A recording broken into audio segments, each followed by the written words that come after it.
Hello everyone, and welcome back to another Strategoi video. Today, though it sounds like it's just me thus far, it's actually going to be me leading the talk here, but with Jonas, our friendly Belgian host, for another Battletome review, this time for a book that I find to be one of my favorite armies. Now, whether I like the book as much as I've liked some of the other 3rd edition Battletomes, we'll have to see as the review goes on. But we're going to be following more or less the same format we've had in previous Battletome reviews, where we don't cover everything in explicit detail, except maybe some big things like command traits and artifacts.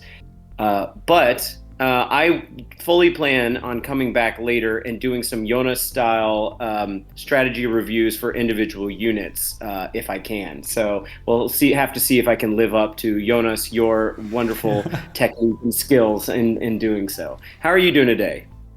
Today I'm doing pretty well, actually. It's the first day that I'm off the painkillers for some unknown illness, so that's why I've been missing from action a little bit. I'm looking forward to this review. Actually, Tzeentch is not an army that I'm well versed in, so that's why we decided that you were going to take the lead on this one. I'm super excited, mainly because you have been so excited about this. Yeah, even though I'm an order guy, Tzeentch has secretly been my like other main army. Cities is the first and foremost, but with the upcoming potential squatting of cities, I've started to lose some steam of I've just kind of been preparing myself for the death of something I love. Yeah. And though I do like Ideneth and the other order armies I play, Tzeentch is actually kind of my favorite in terms of lore, in terms of Johnniness.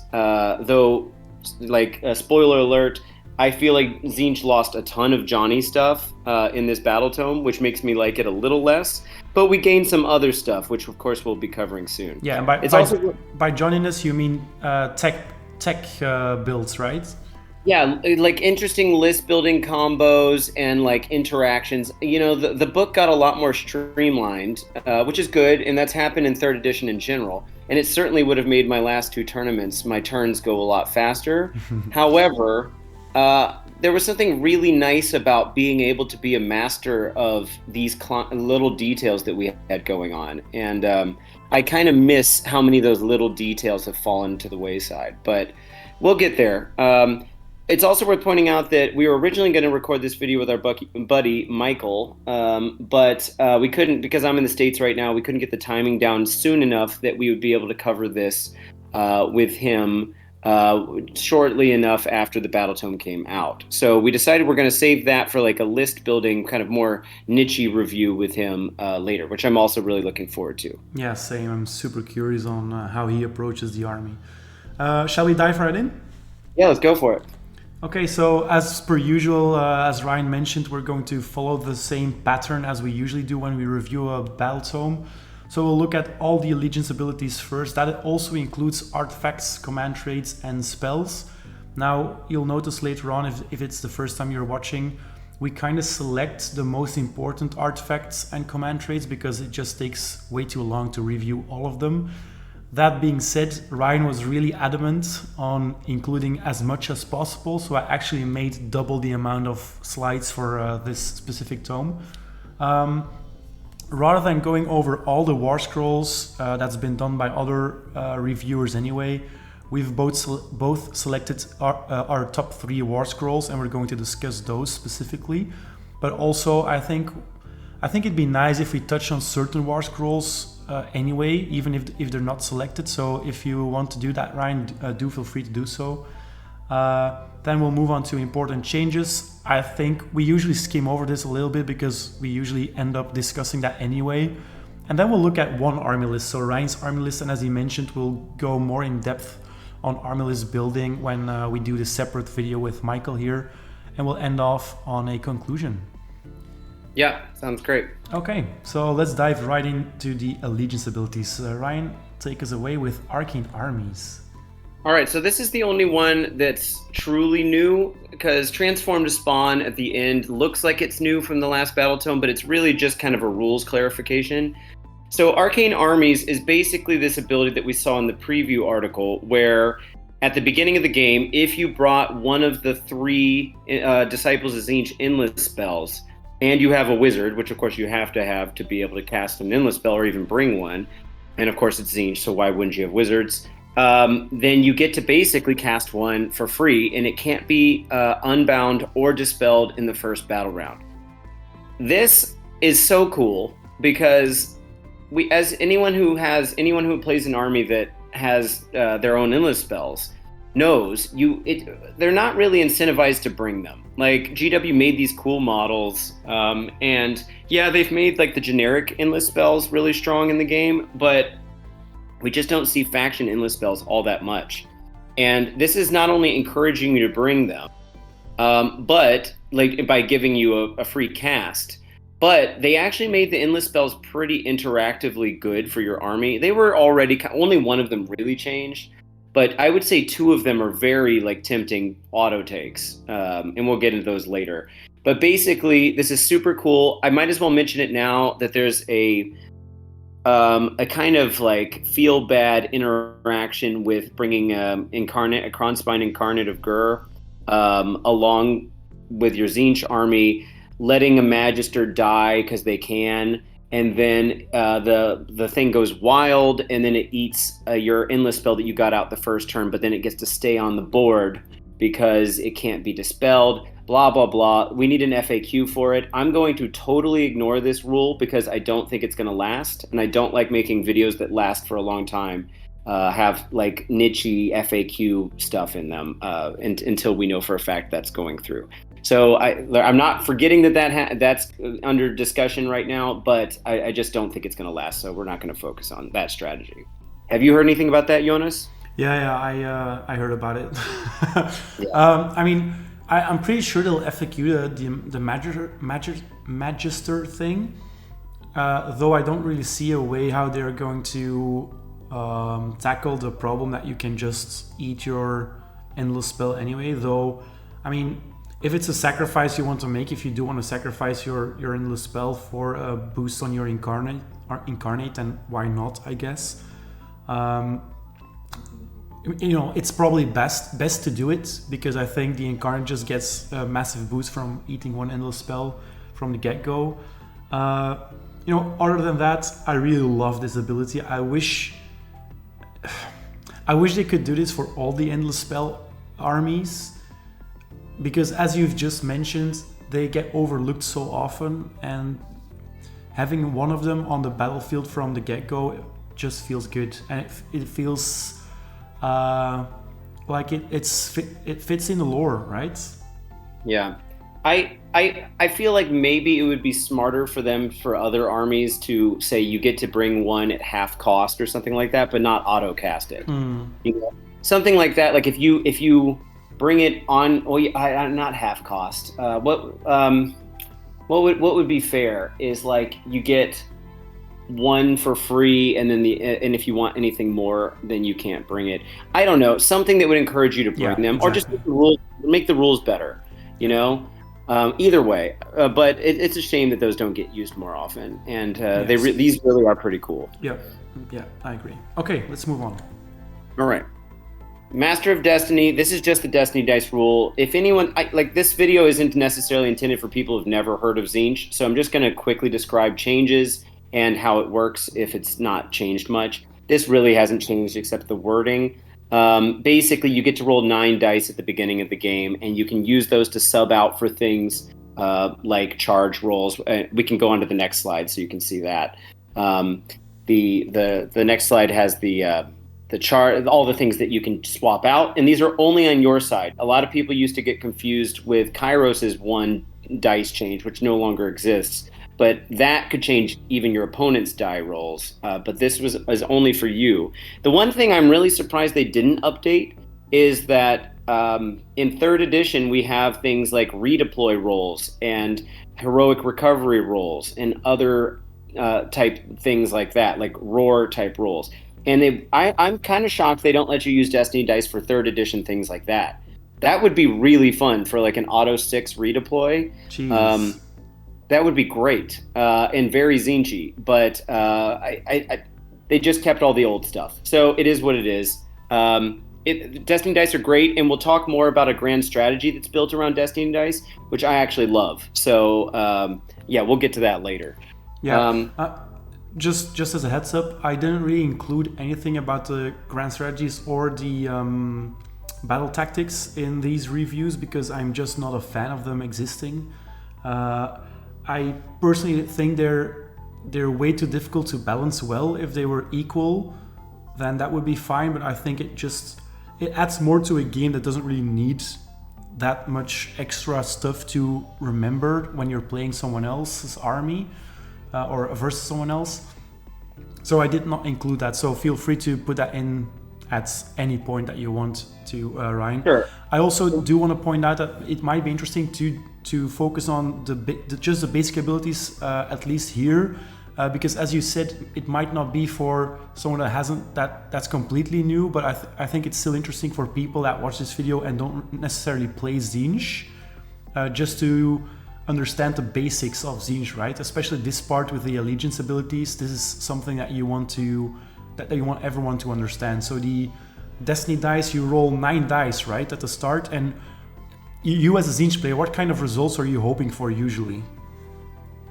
High numbers. It used to be that you could use the ones for bringing pinks, like it did stuff with pinks in the Battle Shock phase, but that doesn't exist anymore. So the ones are good for Battle Shock if it comes up, which basically saves you having to use an Inspiring Presence or something a lot of times. But really, mostly you're just looking for high numbers so you can auto cast things or get really high casts. And it's worth pointing out that anything that requires 2d6 requires you to use 2 dice to do. You can't you can't just sell out one number, and they can't be modified. After they count as unmodified, it can't be modified further, except for Battle Shock affected by the number of models that have been slain, and save rolls modified by rend as per usual. So, but yeah, that you just really want high rolls.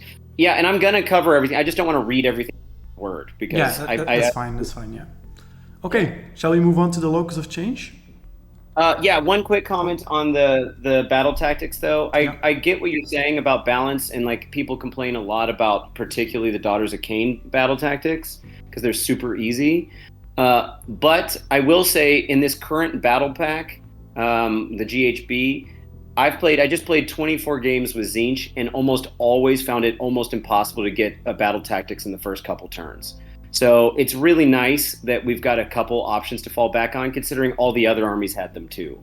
Because this battle pack, the GHB is way harder to get battle tactics accomplished nowadays. So the armies that don't have them, I feel like we just need to make it so that either no one has them or everyone has them. But even then, I found it very difficult with Tzeentch to get them knocked out. So I'm glad they came in, and I think they're actually pretty fair. I'll talk about them a little bit later. Yeah. Okay. The Locus of Change, nothing's changed here. It's just subtracting 1 from hit rolls with melee attacks against Disciples of Tzeentch demon units wholly within 12 inch of a friendly demon hero. So that would include heroes by definition. It's good, but a lot of times, if you're not keeping one of your demon heroes around, say your big block of pinks, blues, and brims, you're basically not getting to see this. It's very easy to fall out of that bubble. I'm glad it stayed 12 inches though, because they did change the summoning rule down from 12 inches to wholly within 9 inches. So, which is Tzeentch's number, by the way. That's why we roll 9 dice and why things are multiples of 9 often. So, that's it's a good ability, but it doesn't affect half the book. So, it's there. Do you feel like, or would you agree that Tzeentch is a hero-focused army? 100%. It's very easy to build a list that makes sense with like 4 or more heroes in it. Yeah. And they're not necessarily synergizing they're not usually when you have a list that they're like buffing your other guys. Mm-hmm. A lot of times in Tzeentch, they're the main show. They're the whole reason you're playing is to get the damage out from the heroes. So for example, in my Guild of Summers list, I was getting up to 8, 9 heroes by the time the 2 or 3 birds came out. So, pretty crazy. Yeah. But I wouldn't say it's hero hammer in the way that we usually. They're not doing a lot of more like missile or combat damage. It's mostly just magic. So, Yeah. and even that's not nerfed here. Yeah, it's just that when we were still unsure whether I would try to build a list, I always ended up including at least 4 heroes. And the times that I've played against other Tzeentch players, they've always brought a ton of small heroes. So I do agree that it's very easy to walk out of that wholly within 12 inches bell, but then again, you do also have a lot of heroes, right? Yeah, it depends on how mobile the heroes are, and a lot of the good ones now are Arcanites, not demons. Yeah. So, I mean, I guess mortals, So, yeah, it just depends. Okay. On to your favorite rule, right? Kind of, although you could argue as Guild of Summoners, I never used it. Fair. This is the summoning table. All 4 of the Chaos Gods have a summoning table like this, and ours is arguably the best, at least if you're already bringing a lot of magic, because the opponent's bringing you more points as well. And I think we have a pretty generous table, although some of the balance is kind of weird. I'll address in a second on the next slide. But basically, every time a spell is successfully cast and not unbound, and there is a difference between those two things, you receive a fate point, and that does include your opponent's spells. And it includes the spell that you get for free at the beginning of the game, just in case anyone's curious. Oh, really? Yeah, because it doesn't specify the timing. It doesn't say once the game has begun. It's just anytime one of your wizards casts something, and it's not unbound. And then when you can summon units at the end of your movement phase like usual, outside of 9 from enemies, and wholly within 9 of a Disciples of Tzeentch hero. So it got a little tighter, but honestly, it's not that big of a deal. I mean, the extra 3 inches isn't going to make a huge. The 9 inches away from the opponent usually has more of a limiting effect than this will. So, yeah. Shall we look at the table? Yeah. The table's weird. It lets you basically bring in generic demons. All the demons are represented that are generic, so no changeling, no blue scribes, no kairos. They still haven't FAQ'd whether or not the Exalted Greater Demon of Tzeentch from the Forge World counts. He technically has a rule on his Warscroll that says you can summon him for 45, but no one's going to do that anyway. Mm-hmm. So the reason I find this table so weird is, and spoiler alert for later, I'm really disappointed with how poorly they handled blues and brims. In fact, they didn't change their Warscroll at all, except for maybe some slight wording. I was really hoping in this Battletome they would give each of those a separate function if you bought them separately, not just the ones that had come out of a unit of pinks that split and split again. And the fact that they make brims, which are like half as valuable as blues, cost the same amount here is kind of weird to me. I don't really get it. It's the way it's always been. Nothing changed with the points here. The Fluxmaster got way better, so he's actually a good deal at 12, whereas the Changecaster got significantly worse, unless you just want to make something save roll worse. But the way the Changecaster used to be a lot better. So those two dudes kind of flip places. I still think the Flamers are overcosted, and the Burning Chariot, and the Fate Skimmer. Lord of Change, obviously the only time you're really bringing him in the Guild of Summoners. And then pinks, that's pretty fair. 20 for 10 of them, I think, because you could otherwise bring in double as many blues. 2 times 10, and that's what people traditionally do, is bring in for that first 10 a block of 10 blues that split. That's like 20 wounds on a 6-up save, and have a good bit of shooting attacks at 12-inch range. So it's something. People usually use it just for screens. But you could bring Screamers in just to have a 16-inch unit that flies around and goes grab some objectives when the opponent wasn't expecting you to be able to do so. I actually like that better than the blues anyway, but the blues are kind of the default. So there's some options here. I don't get the exact points distribution because it doesn't reflect the actual points that they cost to buy them. And like the Fate Skimmer doesn't do that much for your army. So I don't know why he's the second most expensive thing on the list, but it is what it is. It is important to know that you can only summon them at the end of your movement phase, as you do with all summoning. So if you're putting on those Screamers to get the 16-inch move, you can't use that when they're summoned, or not in a turn that they're summoned, at least. That's true. Yeah. And but of course, next turn they're moving 16 or plus. Do you think they price Blue Horrors and Brimstone Horrors the same because they just don't want anything to go below 10 points? I don't get it. I don't know.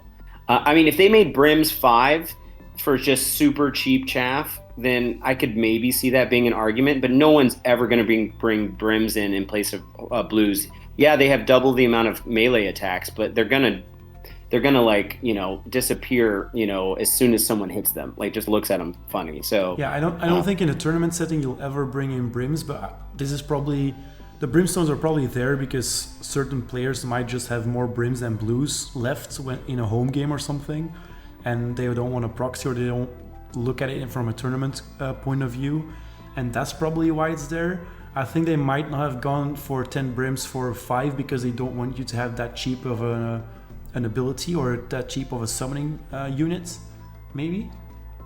yeah, sure. I mean, I just think they should have made them worth their value. Even they cost a lot in terms of points if you want to bring a unit of brims too. They should have just made them interesting and kept it at 10 and kept their value high, but they didn't. So it is what it is. Okay, moving on to the Legions of Chaos. This isn't a real ability. Every one of the 4 Chaos Gods has this, where you can basically bring 2 out of every 4 units as coalition from Slaves to Darkness, and they have to have the Mark of Chaos keyword, and you have to make that Tzeentch. This basically means like 2/3 of the units that are in the Slaves to Darkness book as it currently stands. Of course, that's going to change in December, and I'm looking forward to that. 2 to 4 is interesting because, you know, math-wise, you could say, well, that's the same thing as 1 and 2, right? Well, it's not. If it was 1 and 2, then if you brought 6 units total, you'd be able to bring 3. But it turns out that because it's 2 and 4, if you bring 6, you've only hit 4 once, which means you can still only bring 2. You don't get to bring it up to 4 units until you hit 8. So it bumps up every time you've added 4 more units in your army, which is interesting. It probably isn't going to come and play a whole lot right now, but maybe when the new Battletome for Slaves to Darkness comes out, it could be really interesting. And this is something I always found super cool. Yeah, it's a great point, yeah. Yeah. And then, of course, the same thing for Beasts of Chaos, but the normal 1 and 4. And they can't already have the Tzeentch keyword, which basically means you can't bring in cheaper points-costed versions of the Zongor stuff, okay. which typically is cheaper in the Beasts of Chaos Battletome. And then they gained the Tzeentch keyword. Now, this was a nice change that came in at the beginning of 3rd edition when they changed it this way, because it used to be that you had to bring them in through a Warscroll battalion, and you didn't get to use all of the choices from Beasts of Chaos. But now you can use literally anything in the Battletome except for the stuff you already have access to as Zongors. And that means like Chimeras and Cockatrices and you name it, Jabberslies. If you want to bring a monster in and then make it a Tzeentch monster, you can. And maybe there's some good, especially once the new Beasts of Chaos book comes out. I'm actually pretty keen on seeing how that develops. So to me, the best call here, though, is bringing in a Great Bray Shaman, and we'll talk about why later. But in the meantime, the rest of the rule says that you can't bring in something with the Khorne or Nurgle keyword, which is a weird thing because I don't think anything has the Mark of Chaos, Khorne and Tzeentch at the same time, or Nurgle and Tzeentch, but they're kind of making a point that Tzeentch hates Khorne and Nurgle. Yeah. The one exception to this is Arcane. Arcane has all of the keywords, all the god keywords, but it says explicitly on his Warscroll that despite that, you can bring him in as a War Master. He just doesn't count. I don't think he's officially Coalition, and maybe that's kind of what rule is for. But you can bring, he's the one exception that has the Khorne or Nurgle keywords on it that you can bring in the army. Yeah. So if I were to build an army of, let's say, just for the example here, 4 units, 2 of those units can be from Slave of Darkness faction. 1 can be from Beast of Chaos. Does that mean that I only have to have 1 left from the Tzeentch Battletome? Yes, and guess what? 1 in every 4 can be allies, and the allies choices that we have are Slaanesh and Slaves of Darkness that doesn't have the Mark of Tzeentch keyword and doesn't have Khorne or Nurgle or whatever. So that basically means you can make your army almost entirely not Tzeentch. Now, of course, your general has to be Tzeentch and your battle line. So that means in a 2,000 point game, at least 4 units have to be Tzeentch. But you could legally make everything else not Tzeentch or not Disciples of Tzeentch. Okay. So, yeah. That's, I wouldn't say it's cool, but it's funny. It's an interesting interaction. Yeah, definitely. Okay. Then a rule that's not actually a rule, but just of a clarification because it comes up in the book so often, I guess. Yeah, there are a few ways. We've actually lost a way or two that you can turn things into Tzeentch Chaos spawns, which used to have the exact same rules as the Slaves to Darkness Chaos spawn, but now has independent rules, which is nice because it costs more. Um, but basically, this is the new wording. If you choose to turn something into a Tzeentch Chaos spawn, the new rule is basically saying it does not count as being slain. It's basically that same model is dead, which means, for example, if it's your general that turns into a Chaos spawn, it's still your general, but it can't give command abilities, is the new wording on that. Or if it's an opponent's unit, that one model, or however many spawns you manage to put in that unit, don't count as lost models for the purposes of rallying. So their unit is smaller in terms of how many bodies they have, because now you control the spawn. So it's a friendly unit to you, but their unit just went down from, let's say, 10 men to 9 with the spawn. That means their full unit now only has nine guys in it. It's an interesting way that it plays because they don't control it. I don't know exactly how niche-y that's going to end up playing out, but it's kind of interesting. And usually when something's transformed into a spawn, you can choose to do so or not as the Tzeentch player who's caused that to happen. Mm-hmm. You don't have to. For example, in some situations, it might not actually be beneficial to you. One that comes to mind is, let's say there's a battle tactic, and there's one in the Tzeentch book at least, that says you have to kill a unit. What if you turned that model into a chaos spawn and it functionally is still on the battlefield even though you control it, and then you kill all the rest of that unit? You can't kill your own friendly model. Is it impossible at that point to actually kill the unit, to destroy the unit? I don't know, and I think it needs an FAQ, because the spirit of what they're talking about is that one model from their army is not dead. You just control him now, and he has a different body. So I don't know. But I don't think I would ever consider that spawn to be still part of my unit, right? It's still, see, that's the thing, is the guy wasn't counted as slain. And so if what it requires for a unit to be destroyed is that all models in the unit have to be slain, then one of them didn't. You see what I mean? Yeah. And so I don't know how they're going to rule on that. But it's a corner case, but it does bring some questions to mind. Yeah. I think I would really raise an eyebrow if someone used that argument to not have his unit count as being slain. Sure. But yeah, in theory, rules as written, you could make a point about that. Yeah. Yeah. Mm-hmm. Okay. Let's move on to the sub factions. So this is usually the part where I'm really interested in. So you've got here your 6 sub factions here. Let's look at the first one, the Eternal Conflagration. So this is the one that improves flamers, basically, right? Yeah, so just as a general overarching thing, most of these didn't change in terms of one of their abilities that they had, most of these 6 sub-factions.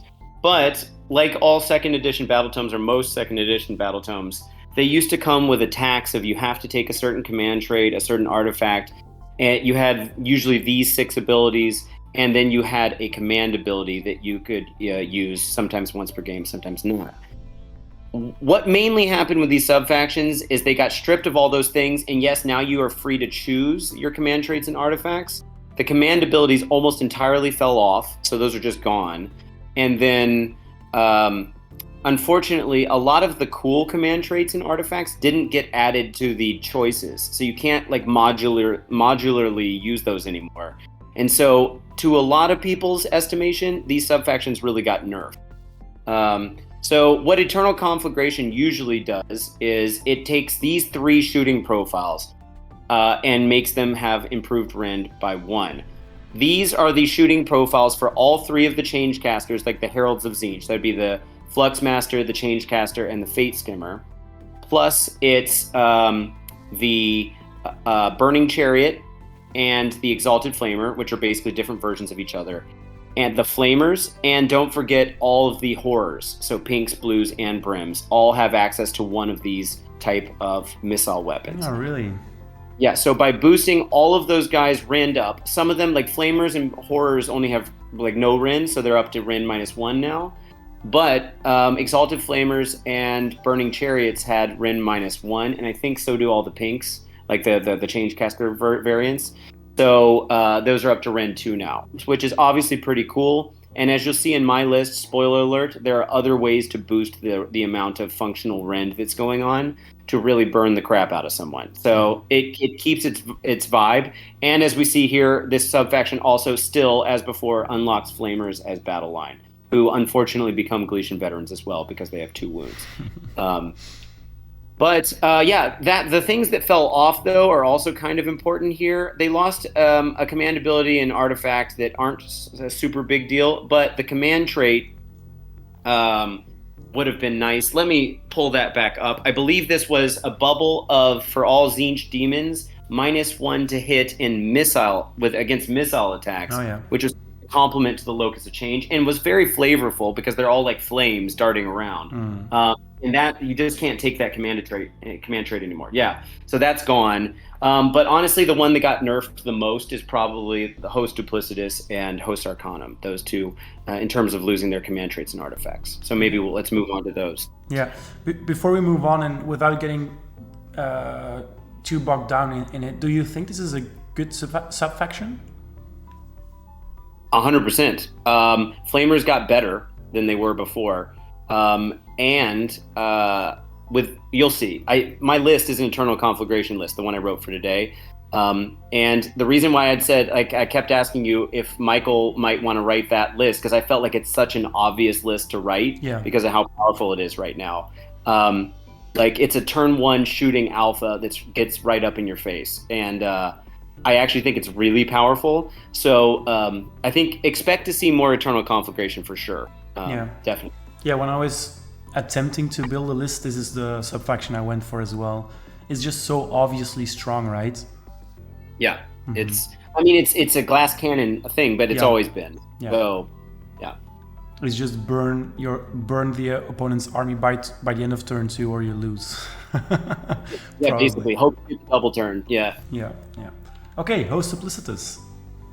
So this was the famous no retreat. This was I have a buddy, Tone, in the Dutch competitive scene here, who played on Worlds last year, who brought a Tzeentch list to Worlds that I think he titled "We're not playing Warhammer anymore" or something like that, because the army used to be that you couldn't retreat from any Host Duplicitous units. So what they would do is take a big block or 2 of pinks, 20 or so, bridge them over into the opponent, use fate dice to get an auto charge off, and then your whole army is tied up with 100 wounds worth of guys who don't want to go away, and you can't retreat.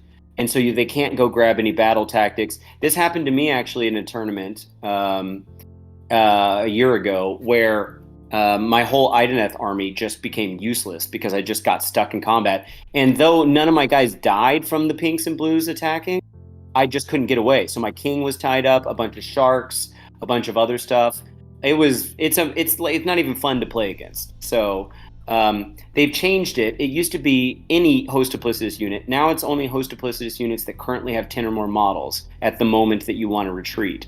So Tzeentch isn't known for being anvil-y except for with pinks. So basically, you're never going to be doing this with Kyric Acolytes or Zongors because they just don't, they're glass cannon-y, they just fall apart. So really what we're talking about here is just big blocks of pinks. Now, pinks, if you take a block of 10, they stay 10 or more until you've gotten down to just 9 brims. So the last 9 wounds out of 50. So for 41 wounds, you're still holding everyone down. And then now it's the last 9 wounds of that 50 wounds that you're free to run around and do whatever you want. They also changed, this is the only one of the sub-factions that maintained its command ability. It's not a commanded ability anymore, but it's this once per battle thing where once one of your horrors units is destroyed, it doesn't matter what kind it was, you on a 4-up, you get a unit of 5 back, which is, it doesn't have all the command models. It's got the champion, but not the banner or the musician, and which does kind of nerf the unit, and it's half size. and then you can set it up, not back in combat where it used to be, but outside of combat and outside of 9 inches. So, I mean, it went up from a command ability, so now you blow a CP just to maybe have something go off. And it used to go off on a 5+, but it did used to let you bring a full unit of 10 back. So to me, this is still an upgrade, but it's kind of like you can't rely on it. It's a 4, And then the retreating thing, it's also worth pointing out that you might think, well, why can't I bring like a big block of Chaos Warriors? They're Tzeentch units, right? Yes, but they're not host duplicitous keyworded because Coalition doesn't get the keywords in anything but cities. And Cities of Sigmar gives you the keywords of the subfaction, or at least currently. But here we don't get them. So this only really is going to apply to pinks. So yeah. So again, do you think it's strong? Much less strong than before. And also what we lost here was we lost a command trait that let all demon wizards wholly within 9 inches of the general have re-rolling, casting, and unbinding rolls, which was amazing. That's a kind of command trait I would still take. I would be tempted to take that, and that was a demon command trait. And as we'll see later, the demon command traits now are pretty bad compared to the mortal ones. And then the artifact was save rolls one, which wasn't bad, but losing that command trait's kind of a big deal too. So I think this subfaction got nerfed quite a bit. And as I could mention later, but I'll go ahead and mention now, a lot of times in the 3rd edition books, the subfactions are what gives us, unlocks new battle line. And we've been seeing a lot of the 3rd edition books get new battle line options that we didn't used to have. I was really hoping that could have been something like in Host Duplicitous, that blues could have become battle line, so we could have had a cheaper version of pinks that are a little less threatening, or do something special with brims. And I thought that would be a really cool place to put this, but alas, we didn't get any new conditional battle line. And so I don't see Host Duplicitous as strong as it once was at all. I definitely think this has gotten a good bit weaker. Yeah, okay. Let's move on to probably your favorite one, right? Yeah, it's still my favorite. Guild of Summoners.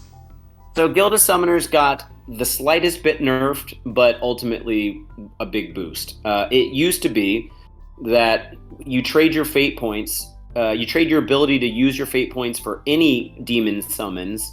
Now you can only bring in Lords of Change, but instead of costing 30 points, the first one cost 9, and the old rules where the second one was 18, and the third and anything further was 30, because that's the normal cost. I don't know why they didn't just go with multiples of 9 for 27, but whatever. And then they had to be summoned the normal way, which was wholly within 12 inches of any Tzeentch hero. So here's what changed. The good thing is it stayed 9 and 18, but then the third one is 18, and so is the fourth one. But the nerf is that it has to be wholly within 9 inches of an Arcanite hero. This means that if you were building a list with, let's say, Changecaster and Fluxmaster and the Blue Scribes and Kairos, if you don't put an Arcanite in there, you can't summon any birds. And your Arcanites are going to be like your Magister variants, not including Vortimus because he's locked to Cult of the Transient form. Your Ogroid Thaumaturs, your Fate Master. Doesn't have to be a wizard, which is good, so the Fate Master qualifies. And the Zongor Shaman. There might be one person I'm forgetting, but that you have to, or Curseling. And so you have to bring one of those guys in there. Which is kind of a bummer, but fortunately the Curseling especially is still pretty good. So that's not such a bad deal. But if I were playing against this army, I would try to take those Arcanite heroes out as soon as possible so that they couldn't. Yeah, because they're going to want to bring a Fluxmaster because you need a Fluxmaster for this list because he helps generate fate points. So, and they're probably going to want to bring another demon of some sort in as well. Yeah. So once you knock those out, they're out of luck. Yeah, I mean it's great that you can summon Lords of Change for 18 points for all eternity, I suppose.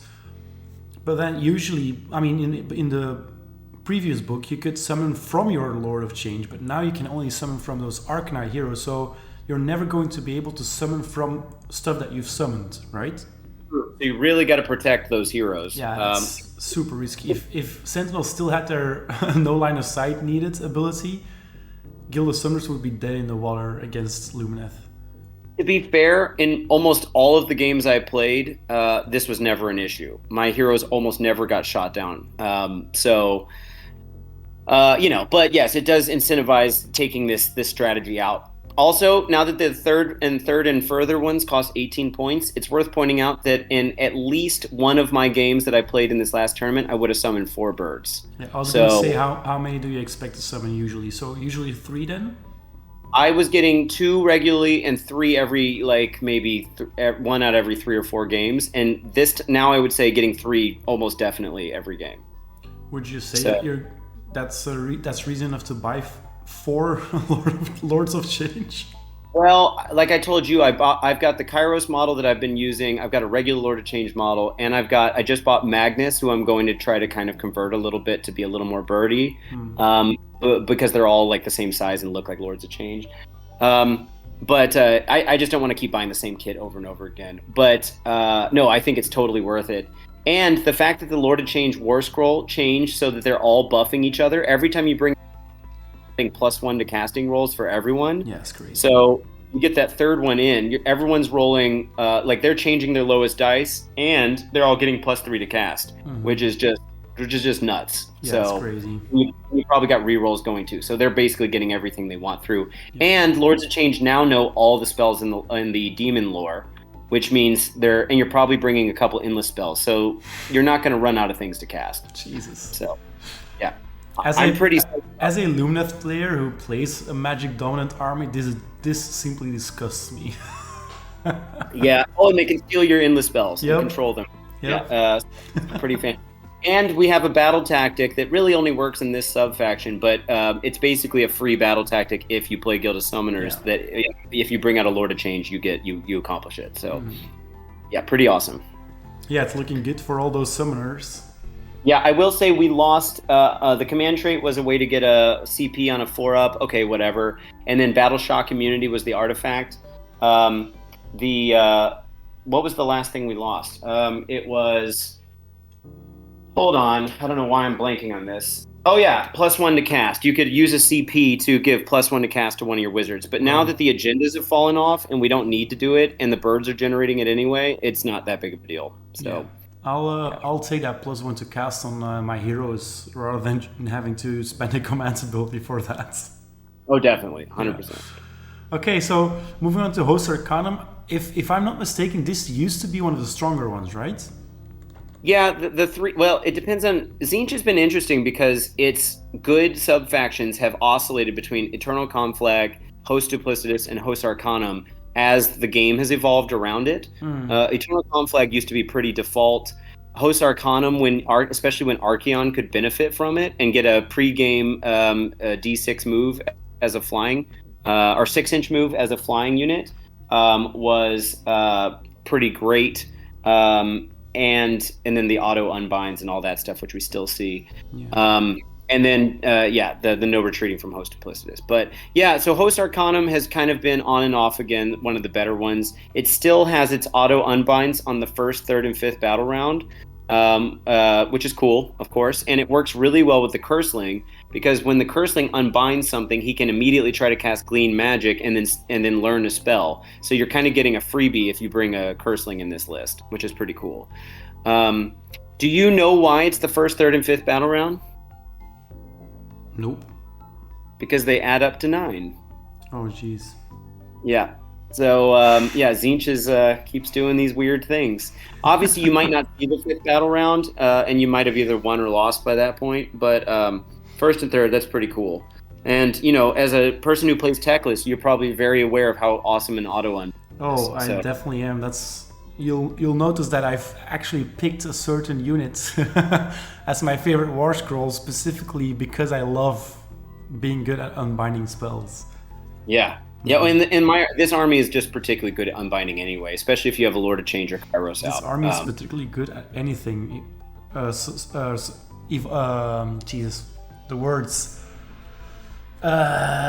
that's connected to magic. Yes, right? Yes. Now I thought you were going to say melee too, and I was like, wait, hold it. Oh, hell no. Yeah. No, I wouldn't even say it's good at survival or anything. It's just really good at magic and pretty good at shooting as well. Yeah. So it also unlocks Screamers as battle line. I love Screamers. They got nerfed a bit in a way, but what this subfaction lost, the thing I think sucks the most, yes, the pregame move is cool for D3 flying units, but the thing that I thought was really flavorful is your artifact was a once per battle summoning of 6 Screamers, which was just really cool. And then there was a command ability that could give them +1 save and then an extra rend. So I feel like some of the flavor of the host arcanum with the Screamer orientation kind of fell off, but it is what it is. Wouldn't you say that Screamers have gotten worse as well? Yeah, they've definitely gotten worse in the sense that they lost that. I mean, they got more consistent output, but they no longer do the mortal wounds quite the way they used to. Mm-hmm. But they're also the cheapest battle line option that we have at 100 points for 3, and they fly 16 inches, which is pretty amazing. Yeah, pretty good. And can help you get some of those battle tactics that are across the board and stuff. So I still like them, don't get me wrong. And they're such fun models. Nick and I have a whole joke that I'll have to share it somewhere else, but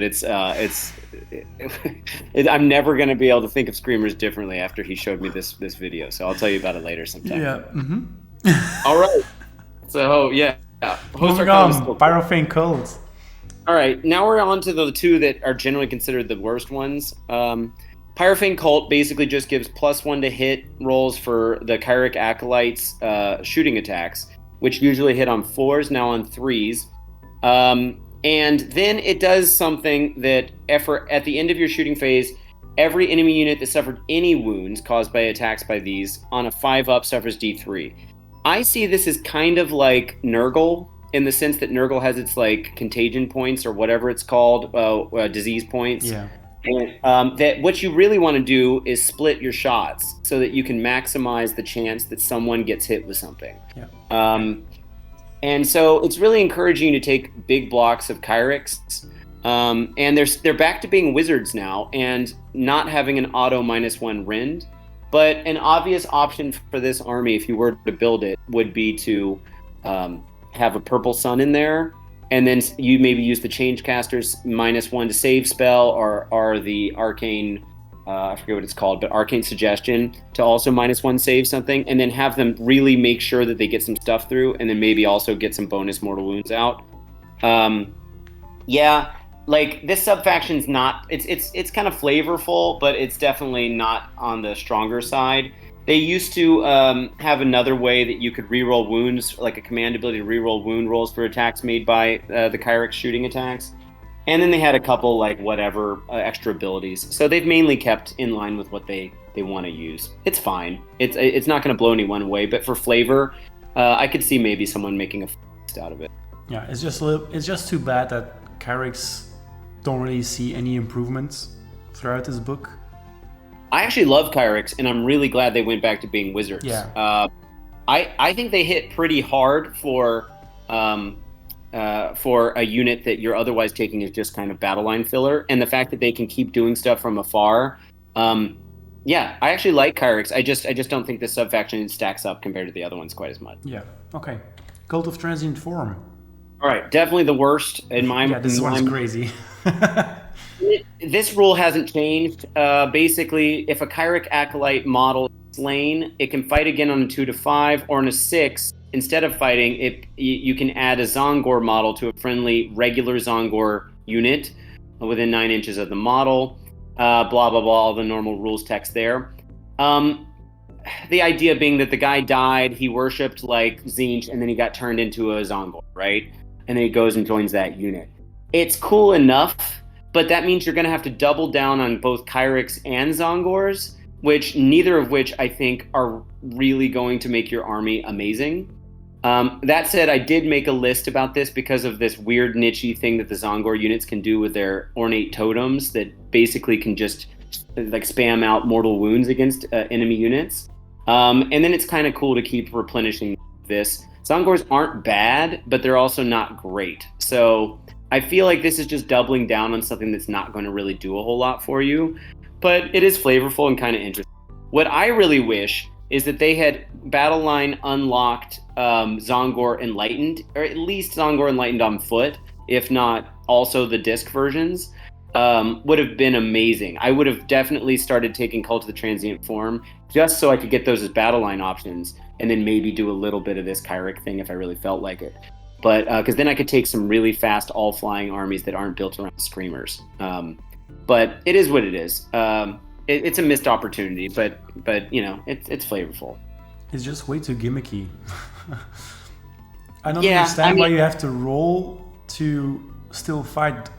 If I'm not mistaken, don't daughters just get that straight up?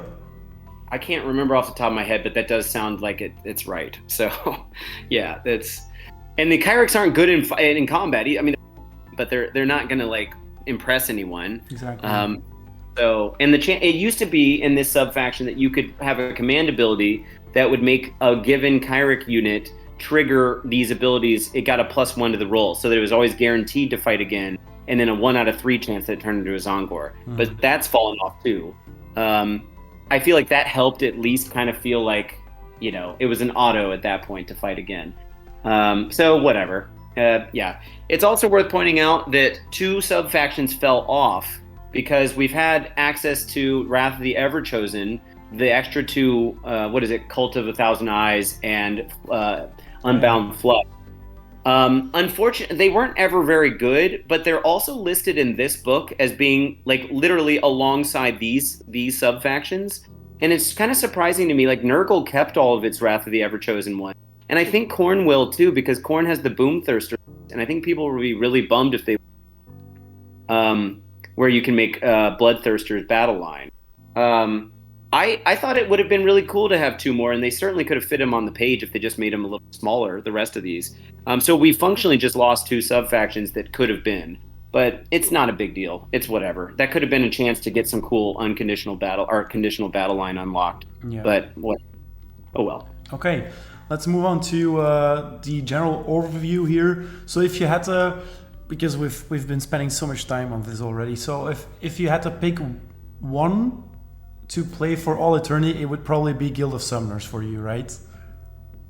I mean, it's kind of my baby, but I think Eternal Conflag is super strong, and Host Arcanum is kind of a generic like go-to. No one's going to be mad at Unbinds, and then having a cheaper battle line that's fast unlocked. Those are definitely my top 3. Not Host Duplicitous. It's just not my thing. Big blocks of pinks. I like taking no more than about 10 pinks. And if you're sort of new, or if you're not as well versed in the army as you are, which sub-faction would you recommend playing first? The easiest one to play is Host Arcanum. Yeah. Like it's just kind of it kind of does what it says on the tin, Yeah. That's probably what I. Which one of these do you expect to show up most in future tournaments? Well, I think Guild of Summoners is going to get a huge boost because I'm the only person, like as Gamer Rob said, he's never heard of someone playing them. Yeah. So I think it's gonna my baby is now getting popular, and being able to summon a Lord of Change for 9 compared to the other options that you get to summon for 10 is like amazing. Plus they do so much work. But I think Eternal Conflag is the new.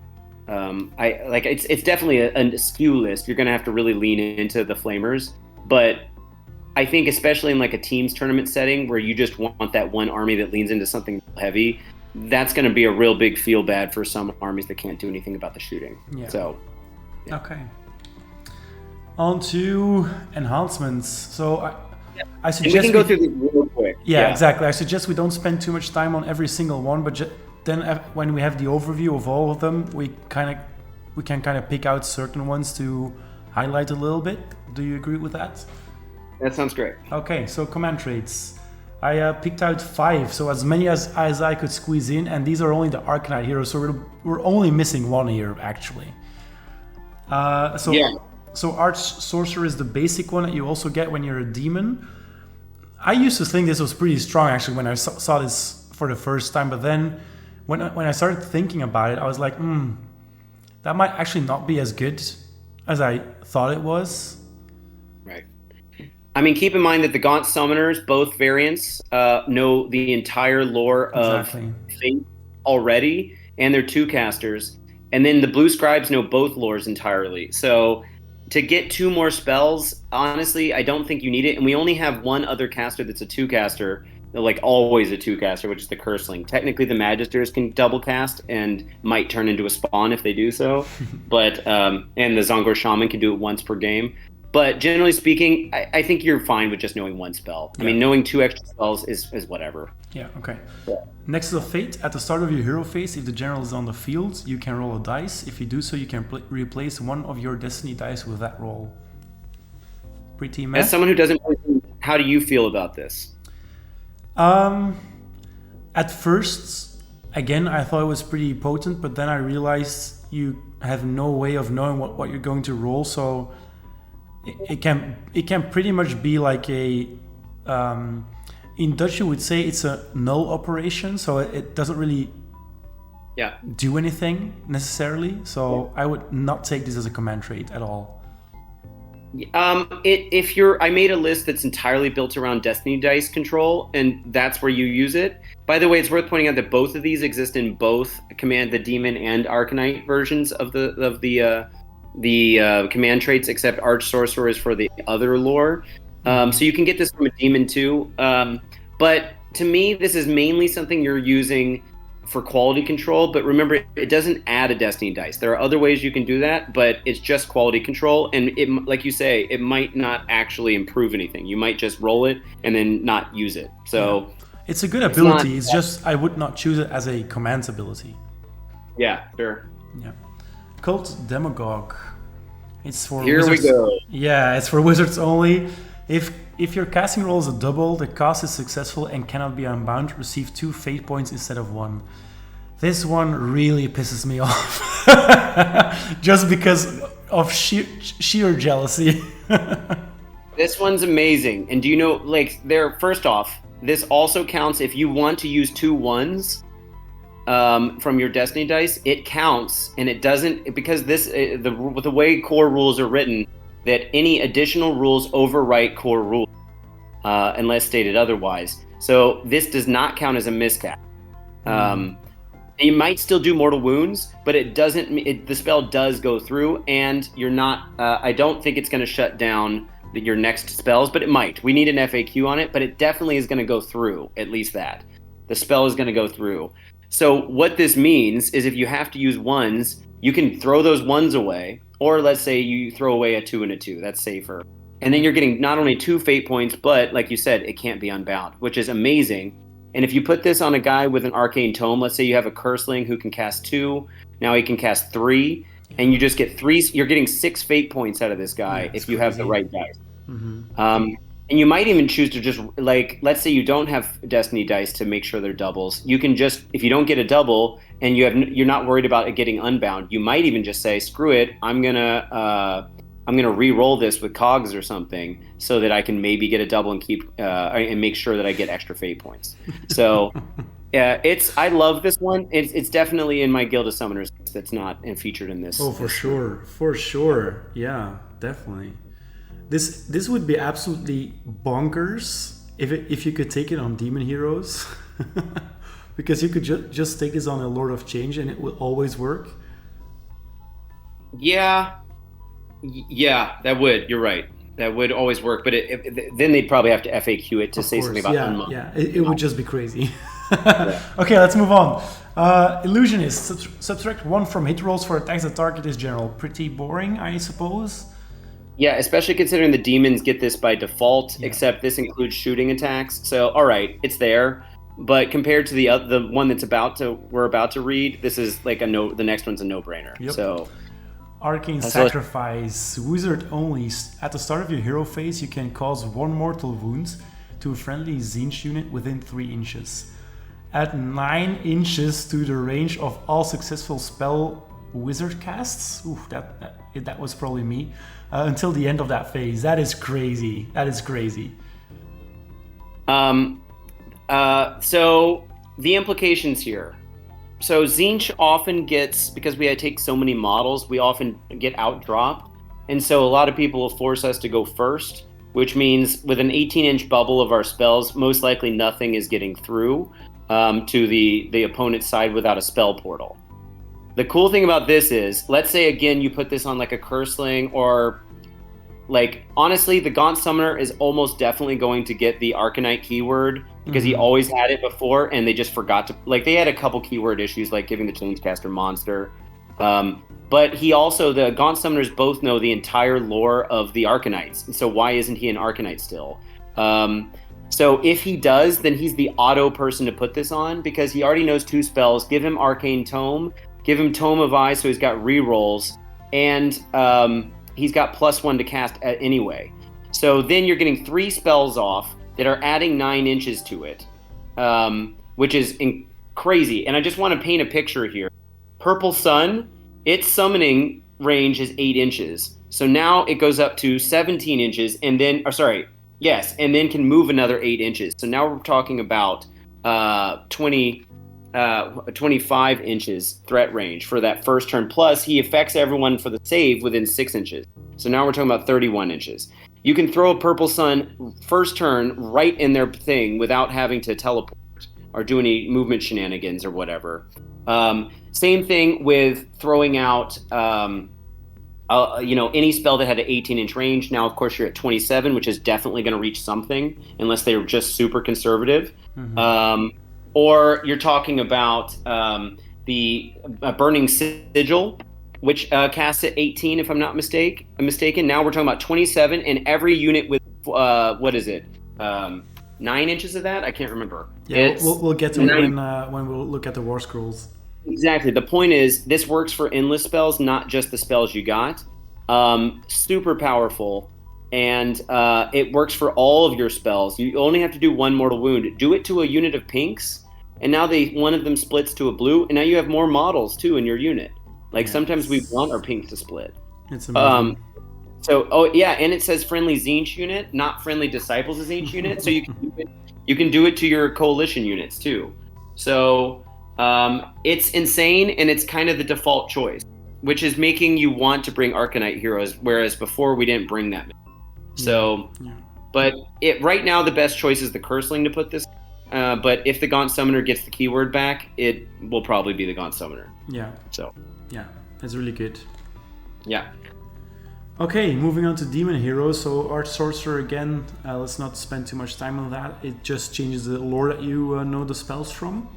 Yep. Then in corporeal form, each time this general is affected by a spell or endless spell, you can roll a dice on a 5+, ignore those effects on this general.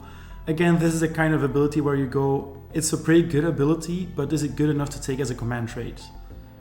Yeah, and the fact that we're so good at unbinding and dispelling, it makes it almost kind of like, why? Yeah. Like, how often is that really going to happen? Yeah. Plus, it's a 5-up. If they really wanted to make it like Tzeentch, it should have been a 3-up.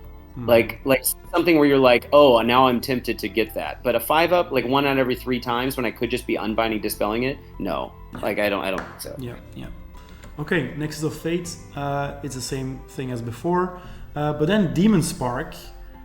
Once in your hero phase, you immediately gain 3 fate points. What do you think about this one?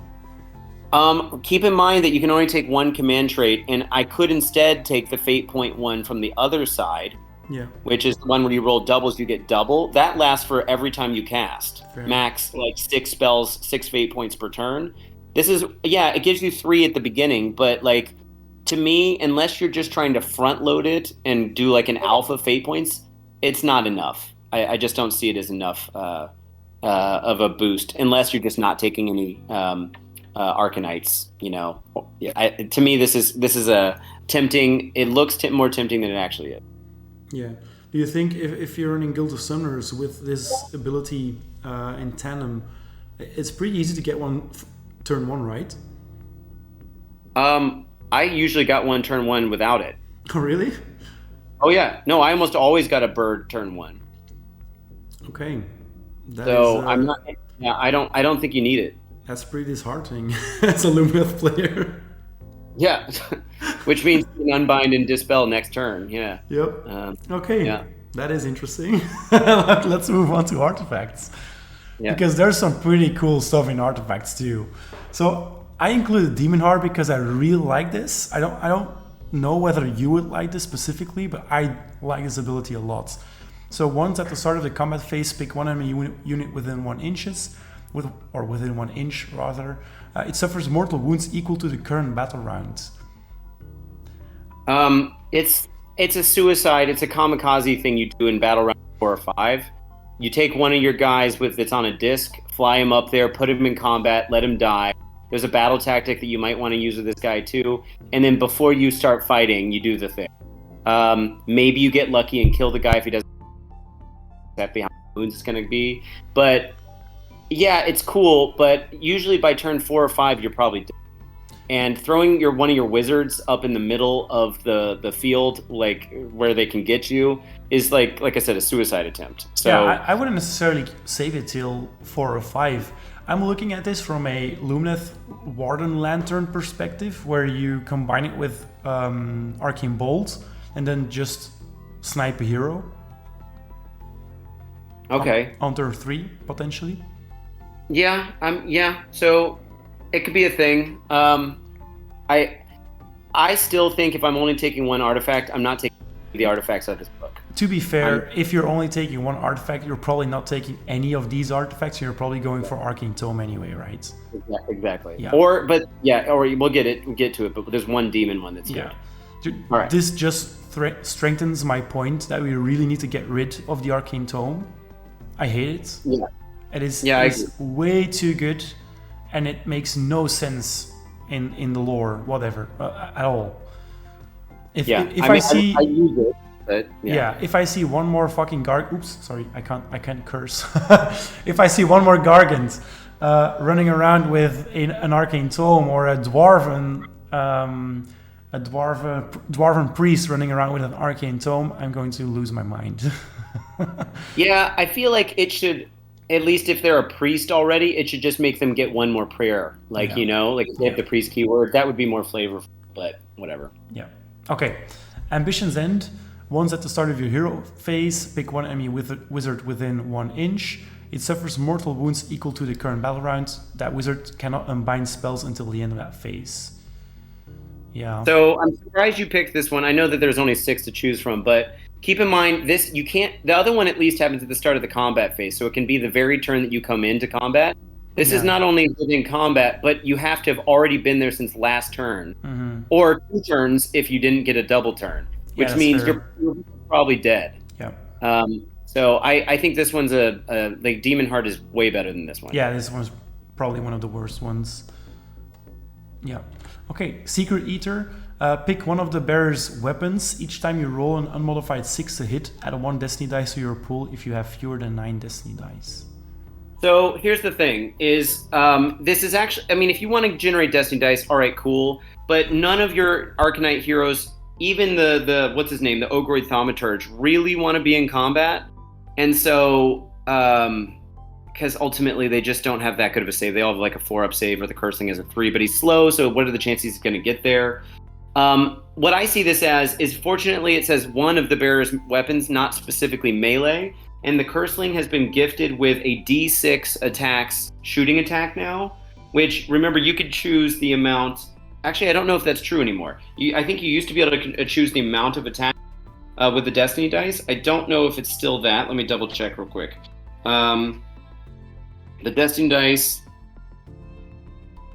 No, I don't think. I think you used to be able to do attacks, and now you can a random damage, which means you can't choose for 6, which would maximize your chances for this to go off. And then if you roll an unmodified 6, obviously you're getting another Destiny dice. So I do feel like the best person to put this on is the Cursling, because he's got so many potential attacks to raise the chances, and he can do it from a safe distance of 18. But I still probably wouldn't choose this unless I'm building a list that's specifically built around generating Destiny dice. You still there? Yep, I accidentally muted my microphone. Okay, so time slip pendant. Go ahead. The too long didn't read. Basically, you get to fight again, but you have to do it at strike at the end of the phase. So they just have a lot of legalese wording here. Again, we don't really have any fighters. This would be so cool if, like before, we used to be able to put it on mortal, which meant you took like a coalition dude from like Slaves of Darkness. Let's think about like a Chaos Lord on Karkadrak, who's a pretty good fighter. Or like if it was a demon ability, put it on a demon prince. You used to be able to do this, but now it's keyworded to Disciples of Tzeentch, which we just really don't have that kind of fighter that wants to fight twice, especially if he can't fight twice immediately. So I mean, maybe the Curseling, maybe on the Ogre Thaumaturge, but I think these are just not the good. I don't know why we have so many melee-oriented artifacts. Yeah, honestly. It's weird. Because we just don't have the guys. If it could be on Coalition, it would be a story, but it's just not. So, oh well. Yeah, and it's interesting to point out, most of these are once per battle, which I really dislike. Yep. I mean, this one makes sense, but to fight twice is strong. But yeah, it's not strong on a non-melee army, though, right? It would not break the game if it was just every combat phase. True. Anyway, Demon Hero time. The Warpfire Blade, epic name. Yeah, so this is just doing some 2 additional mortal wounds. Again, the Lord of Change has the best chance to do a lot of attacks as far as the demons are concerned. And remember, it doesn't apply to the mount, because command traits and artifacts don't apply to mounts. So the Lord of Change is probably the best choice for this, but you don't really want the Lord of Change in combat. Even the most melee oriented version of him, which you probably don't want to take anyway, because the shooting attack version is just better to keep in range. Yeah. I just don't see this being the move. I still don't think this one's going to get played. Yeah. It's kind of inspired by what the Gaunt Summoners thing used to do, but whatever. Mm-hmm. Pyrophire Staff is the same kind of... More melee weapon boosts, Ryan. More melee weapon boosts. Yeah, exactly. If you allocate any wounds to an enemy with and they're not slain, they cannot unbind for the rest of the battle. Okay, that's cool, but probably either you were gonna kill that wizard anyway because or it's like some big guy on a monster and he's gonna eat you, and who cares if he can't unbind for the rest of the battle? That's not why he's there. So again, I don't see why you're throwing your dude into combat to maybe have this happen. Yeah, and good luck unbinding spells versus an army that has a very easy +3 to all of their casting rolls to begin with. Yeah. So silly. Yeah. But the next one's the good one. Yeah. So you put this on a Lord of Change or a Gaunt Summoner, and now you're re-rolling casting, dispelling, and unbinding rolls. It used to not include dispelling, if I'm not mistaken, and it had a slightly different name, I think. But yeah, this is the obvious choice. Put it on your Lord of Change. There you go. This is better than Tome of Eyes, except for Tome of Eyes can give you an extra spell that you know. But this is great. So better than Arcane Tome? Depends. I do think it depends. Those rerolls, it depends on because we're now incentivized to bring our own endless spells. Like the default endless spells we used to bring were Portal and Cogs, and Cogs. It depends on whether you're going to be able to fit Cogs in the list now. Now that Blue Scribes don't give you rerolls the way they used to, but Tome of Eyes can. I really think those rerolls are clutch. You really need them for Tzeentch. And so if you can't bring Cogs because you really want to bring, say, Purple Sun and Watching Jaws or something, this might be a better option. Yeah. Rerolls is sometimes necessary. So. I would probably kill for this as a Lumineth player. Sure. Yeah. Okay. The Eternal Shroud. Yeah. So more Destiny dice generation. Every time you use on a 5-up, you can add a new Destiny dice. So that's on average 3. If you use all of your Destiny dice in the game, on average 3 extra ones you'll be getting, so 12 in total.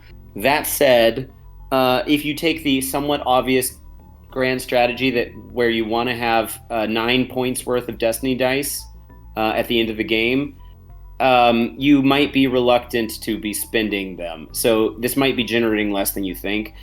I've taken it for a few games, and a 5-up is a 5-up. It happens sometimes it doesn't.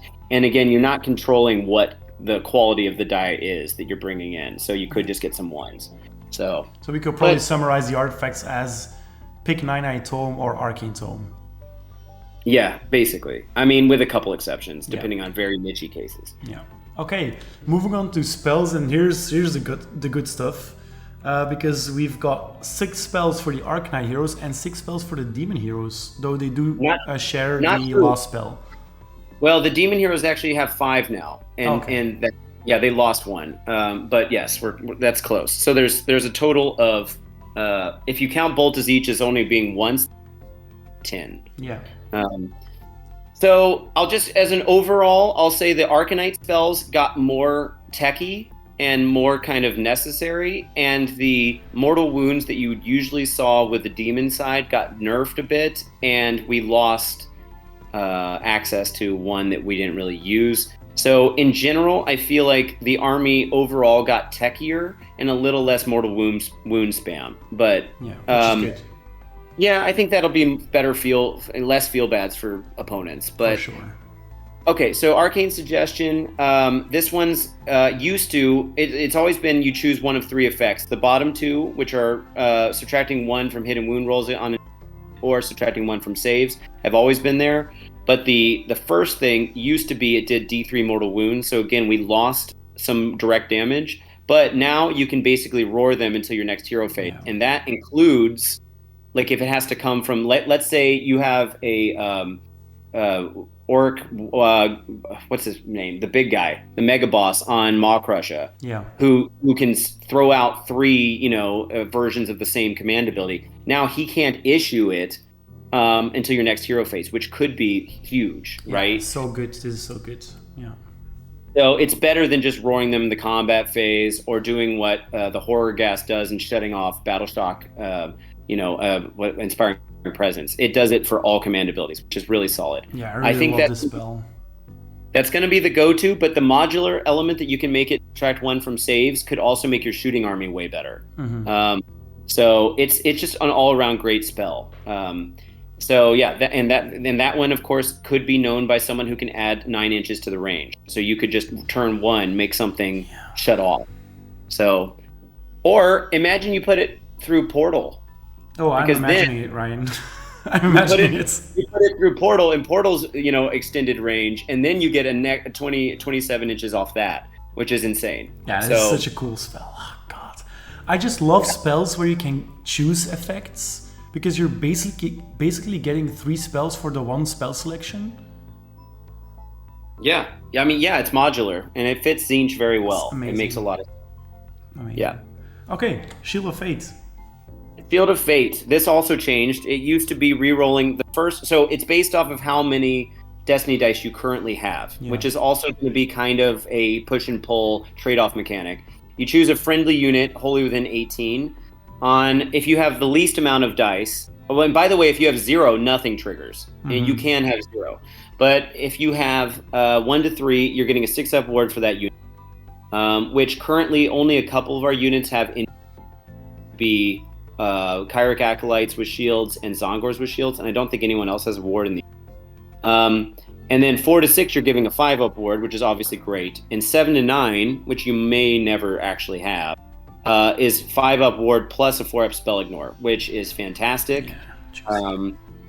Super great. But again, it's very conditional on how you're using it. But if you plan on using this a lot and using the grand strategy that relies on you keeping your Destiny dice, sure, they work in conjunction. So maybe you will start using it. And with the amount of stuff that can generate Destiny dice, this is a spell that you can probably use often with a 4 to 6 bracket, right? Yeah, and speaking of which, Glimpse the Future, which we can just go on to, is the next spell, generates a Destiny dice. Yeah. So there you go. I think Glimpse the Future is super important. And the fact that Arcanite casters got bigger and the Gaunt Summoners cast 2 already and know this whole lore that we're looking at right now, I feel like you should probably try to do this every turn. Mm-hmm. You're just adding a Destiny dice. Now, note the book used to have different wording about never going above 9 Destiny dice, and instead they just changed every single iterance of Destiny dice, saying this only works if you have fewer than the max at 9. You can never have more than 9. Yeah. There you go. But Glimpse the Future to me is just, it's real easy, it's real basic, and a lot of times people don't want to bind it because they're like, well, it's only giving them another die. Yeah, it's not. I have more important issues to deal with. Right. Yeah. And for the listeners out there, I've been trying to bring Guild of Summoners list to Jonas for a few weekends, but he got sick or was busy. I kept offering to take the train down from Amsterdam to Antwerp, and just so that I could have him play against this list. But thus far, he hasn't had to play against my sometimes excruciating Guild of Summoners list. So I definitely plan on doing that eventually. Honestly, I really don't have any problems with the Tzeentch army. I love it. It's super cool. The rules are so thematic. It's just that I really hate playing against it as a Lumineth player because it just feels like you're shooting yourself in the foot every time you want to cast a spell. Sure, but I mean, I might not want to play against that either because you're so good about magic. So, but I think it's an interesting matchup. Yeah, for sure. I am definitely hunting down those Arcanine heroes though, for sure. Yeah. Yeah. Okay, let's move on to Infusion Arcanum.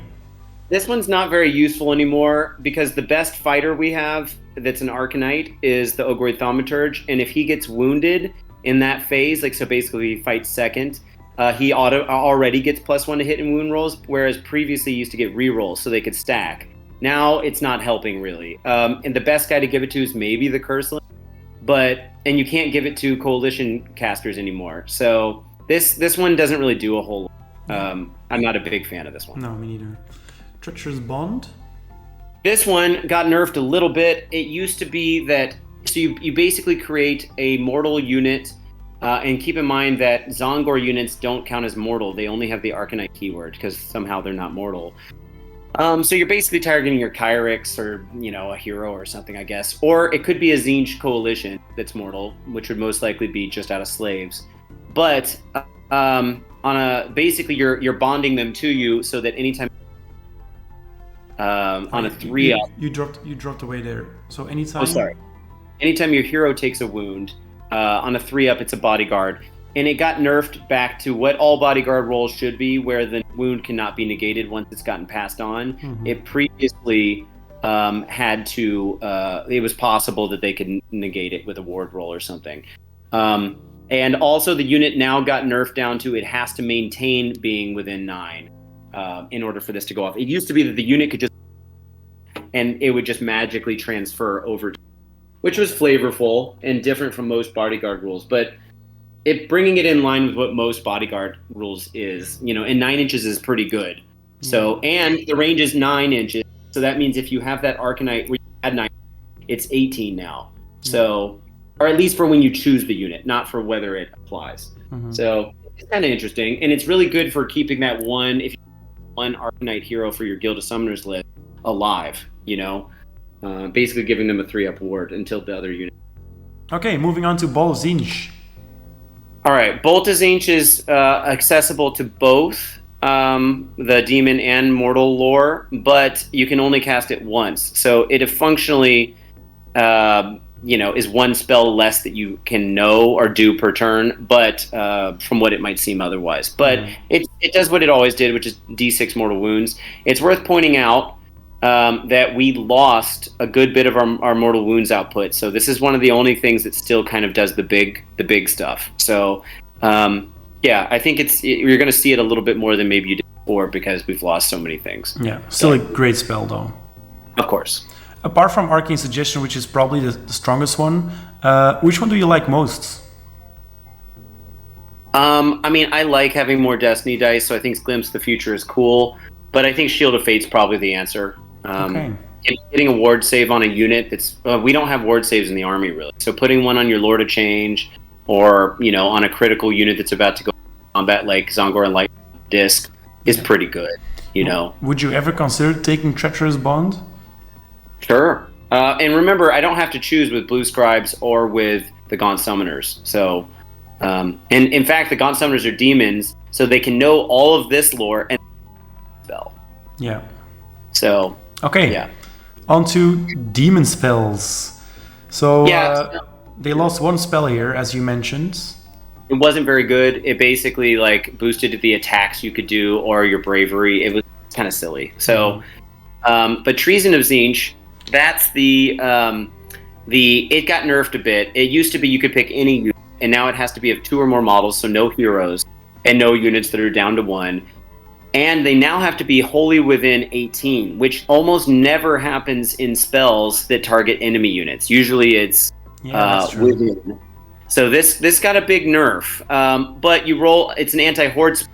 Also doesn't seem like it should be wholly within because it's really difficult to get them all wholly within 18. Yeah. But for each 6, they suffer a mortal wound, and then in addition, subtract 1 from hit rolls until your next hero phase, and that includes shooting. So it's a mortal wound dealer, but it's an anti-horde spell, and now you can't even do it against. To be fair, if you did it to a unit that only had one model, it's not very likely to do any mortal wounds anyway. So, you would probably do it for the -1 to hits. Exactly, yeah. But I think it only triggers that if it does old wording. Maybe now it just automatically does it, which is a little bit. Let's see. Yeah, so it doesn't matter if you did wounds or not. So that's kind of good. Yeah, that's interesting, right? Yeah. Yeah. Okay. Unchecked mutation. Yeah. This one is just kind of like a wildfire kind of deal, but an enemy unit suffers D3 mortal wounds, and then if any models were slain on a 3-up, you do another D3. So naturally, this only works against units that have multiple models in them. Yeah. So at least the second half. Because if you slay a hero with D3, well, there's nothing else to receive the rest. So it's not potentially 2D3 against a hero. It's only 2D3 against a unit. So it's kind of a little bit of an anti-horde spell, but not really. So I mean, it's decent. And every time I've done it, I've rolled a 3-up. It seems like it usually does the next set, but that's a 2 out of 3 chance. Yeah, so. And 2D3 mortal wounds can be pretty hemorrhaging against certain units. Yeah. Yeah. Fold reality. Fold reality is a little heated here because well, okay, tell me why you think it's crazy. Well, on a 1, that unit is destroyed, so you're only ever going to do that on a unit that you don't really care about anymore anyway, right? Or that's down to like their last model. Yeah, exactly. And then on a 2+, you can return a number of slain models to that unit equal to the roll. That is pretty good, I would say. Okay, but what unit are you targeting? Who are you seeing as the best target for this? Okay, guess what? Split and split again, pinks are not allowed to come back. Okay. So it says it explicitly, and honestly, I think I played it wrong for a bit, but it didn't make a huge difference in most of my games because I did play it right that once you got down to brims, they didn't count as being slain until that point.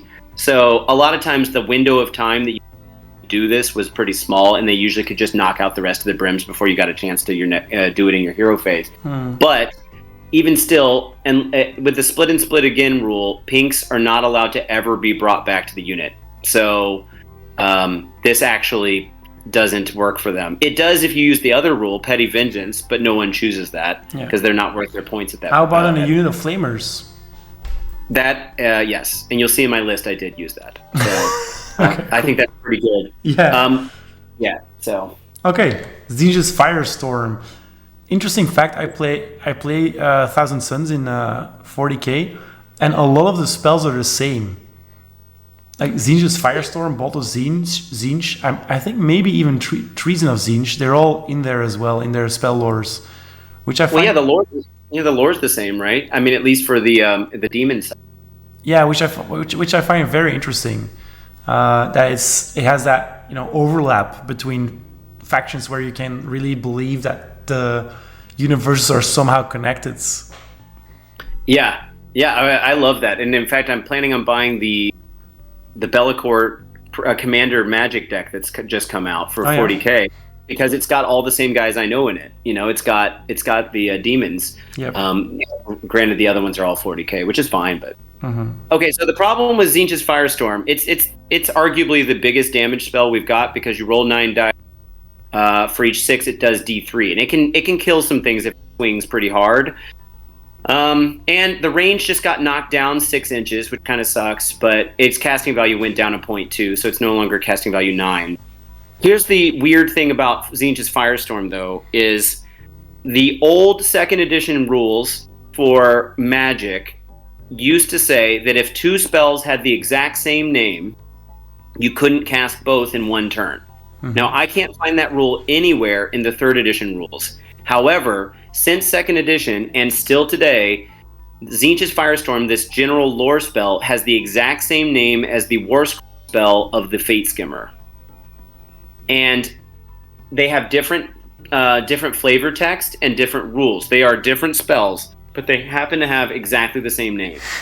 And I don't know, in GWs, I don't get why they would do this, because obviously they made a point inside this lore itself to say Bolt of Tzeentch, they have the same name, but you can't use them because they're both the same spell, and they're split. I think you can use both because they've never said anything else about it, but it does technically mean there could be an argument for this, and definitely with the old wording. So I think that's an It's the same thing with certain of a certain amount of your heroes get an ability called Arcane Tome, which just it makes no sense to me. Out of all the names that you could come up with, the only one that you could choose is of an artifact that almost every army picks. Why? Well, that was grandfathered in from first and second edition. Those units always have. I mean, source. Sure. I don't really see that as a particularly good reason, but yeah, okay, fair enough. If anything, they should have called them line sorcery / current universal artifact. But yeah. Yeah. Okay. So, do you like Tzeentch Firestorm or no? Oh yeah, it's fantastic. I always used it on my change cast and had rerolls and stuff. So yes, it's a great spell. But now that it's 12 inches, it's going to be a lot harder. And remember, the kinds of guys that can get the extra 9 inches don't usually have access to the demon lore. If the Gaunt Summoner gets that keyword back, he'll be the only one. So it's stuck at 12, or you have to put it through a port. Yeah. So yeah. Back in my Thousand Suns days, they also had this spell, as I mentioned before, but it only inflicted 1 mortal wound for each 6. Oh, so D3 is pretty good in my mind. Yeah, I mean technically it could do 27, but it's not going to. Yeah. It's so statistically unlikely. Yeah. Okay, and then lastly, Bolt of Tzeentch. Obviously, it's the same as the other Bolt of Tzeentch. Exactly. Cool spell still. Okay. If you're good, then we're moving on to Warscrolls, I think, or let's changes maybe. Yeah. Changes first, probably. No, Warscrolls. Here we are. Yeah. Okay. So the top 3 are your picks, and the bottom 3 are mine. Let's start off with your picks. But before we start off with your Fluxmaster, is there any Warscroll that you wish you could talk about before we move on to the other ones? I mean, I'm going to do independent videos on these things probably, but I think Flamers are also list. So, yeah. But Flamers just got better than they used to be, especially after the 3rd edition nerfs, and they're getting buffed again by the 2 variants of Exalted Flamers, the one on Chariot and the one on Ground, which is awesome. He gives them +1 attack for each of their shooting attacks now. So it can be pretty brutal. Just a quick question then, because I feel like the Gaunt Summoner is the Warscroll that got changed the most. What are your feelings on the Gaunt Summoner right now? Well, as you'll see, I put him in my list.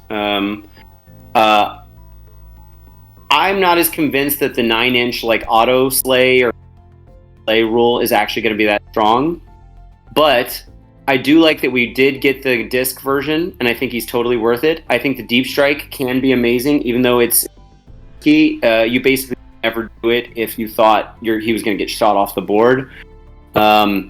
And obviously he's fast, and his save got really good. He's got a 4-up save now, which is good for Tzeentch. Plus, he's a 2-caster with +1 to cast Unbind and Dispel, and can receive, especially if he gets that extra keyword, a lot of the great stuff, plus knows all the lore. I think, yes, we lost the ability to summon 5 pinks, but I think in the long run, this is way better. I think where he stands right now is much more techy and has a good place in the army. So I'm happy. The only question is going to be what happens to the keywords, including the Slaves of Darkness keyword. Currently, the app doesn't have him listed under pitch battle profiles for Slaves of Darkness, even though what we officially use is the GHB one. So technically they can still bring him, but the Warscroll doesn't have Slaves of Darkness on it. So I guess they can't. I don't know. I don't know where that falls. It's somewhere in the middle. Yeah. Okay. The Fluxmaster. So it's 170 points, super fast. And it's a very strong caster because of the Arcane Tome ability and the Fate Point generation. Do you want to explain a bit more about this one? Yeah, I did the math on what his old Arcane Tome ability used to be compared to this.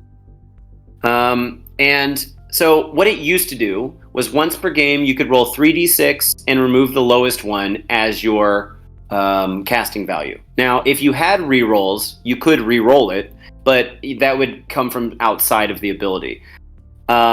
So let's say you wanted to cast a 7+ spell. There was an 80% chance, 81% chance that it would go off. A 9 casting value spell would be a 52% chance. But the new one is that he gets to roll 2d6. He can re-roll fails. So if you fail, you're going to re-roll it. But he gets +3 to cast once that happens, or maybe more if there's a Lord of Change around or something. But just on the surface, a 7-up now used to go, so rolling a 7-up to cast, went from, with the old ability, normally a 7-up 82%. Sorry, that's with re-rolling fails. It normally is a 58%. The old ability went up to 81%, and now it's 97%. So with a +3 to cast and re-rolling fails, it's basically going through. In fact, even a 9+ is an 80% chance. Yeah. And essentially, you're talking about 90+ for anything that's 8+ or lower casting, which is amazing.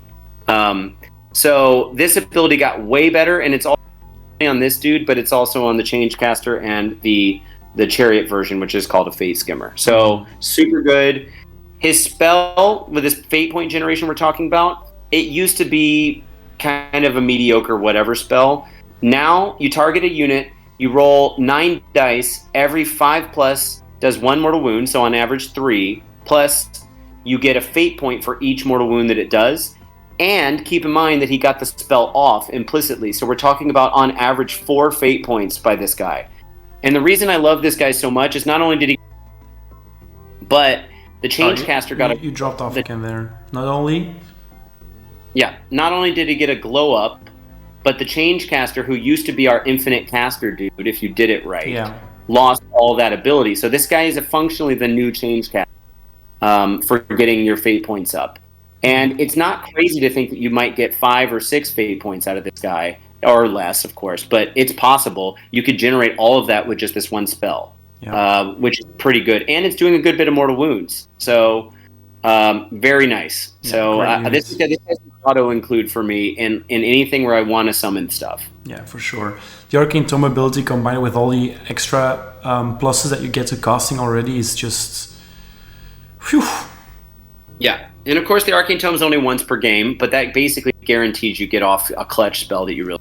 So... Yeah, really good. Good. Okay. Another master, but not a Flux master. This time it's a Fate master. Probably one of the ugliest models that's still in the Age of Sigmar range. And I don't use those models. I use Infernal Master and Ahriman from Thousand Suns and put him on this and then change it because it looks basically kind of the same. Yeah. And it looks way better. Yeah. This guy's, if I'm not mistaken, the only hero in our whole book that isn't a wizard. But what he's doing, he's equally fast. He's got a 3-up save, which is great. He has a 4-up spell ignore. But what you're really taking him for is a 9-inch Holy Within bubble of +1 to wound for all Disciples of Tzeentch, not Coalition units, including shooting. This is an auto take for anything where you try to do damage outside of mortal wounds, which now is much more of a thing. Put him around your Zongors, on disc especially. They can get it from their own in the battle round, but this guy's guaranteeing that you get it. Put it next to your Flamers.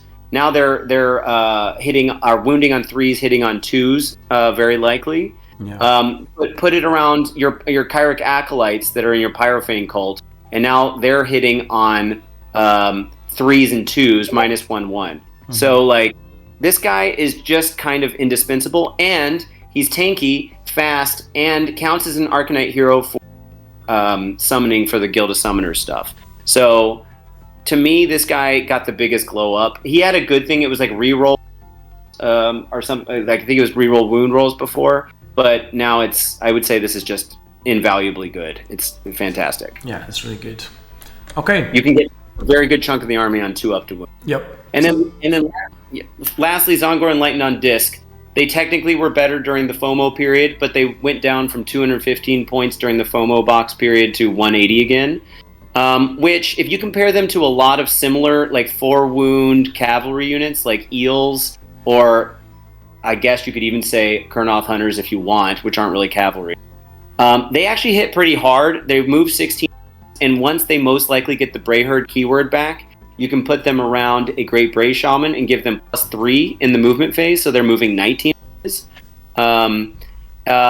the big thing you're doing with these guys is you're auto-roaring, basically, any unit that you're in combat with. Shuts down command abilities, and this is crazy, because no one expects it. They're not thinking about, when you go in, they're expecting they're going to be able to do something, and it's not a monster. But here you are, they can't receive all defense or all attack, or anything else that happens in the command ability, or the combat phase that might help them. And they actually hit pretty hard, especially if you put them in bounty hunters. And they make great bounty hunters because they're so fast, they can get to those units they want to. I have done so much work with even just a unit of 3 of these dudes. Just honestly super fantastic, and maybe put Shield of Fate on them for a 5-up ward, and then they're not dying. 4 wounds apiece with a better save than they used to have, a 4-up save. Yeah, they're doing great. So I love these guys, and keep a Fate Master around them, and they're always like wounding on 2s. So I think it's a really good unit, and for 180, that's not expensive at all. No, not at all. For a 4-up save, it's cheaper than eels are, and they're not doing mortal wounds on the charge, but that's only a once per game thing, and they're shutting down command abilities, which I think might be functionally better. Yeah, that's the best part about it, right? Yeah. Mm-hmm. Okay. So big fan of those guys. I put them in almost every list, at least 1 unit of 3, just to go take objectives and kill some. Yeah. Moving on to my picks then.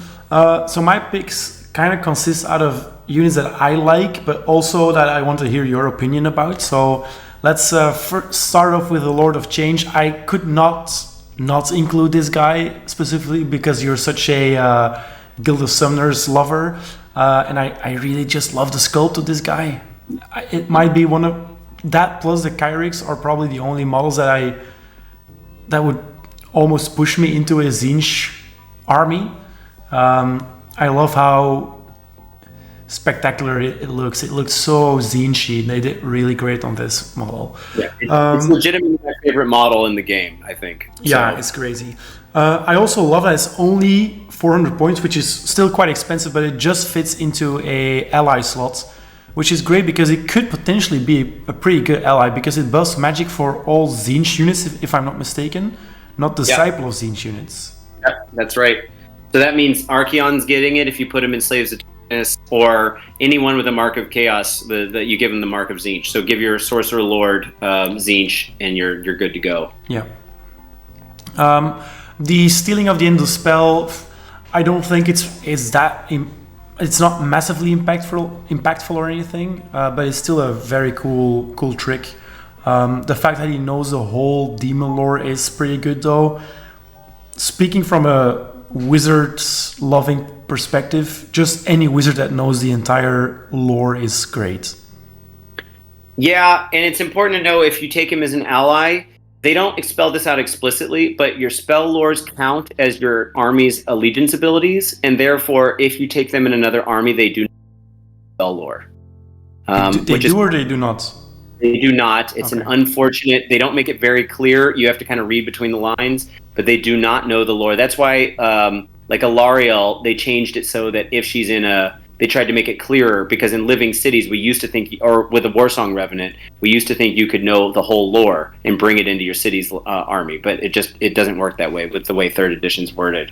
Okay. So I thought it didn't work that way anymore because it's not on top of the page anymore, on top of the spell page anymore. It's because this guy has it on his own Warscroll specifically.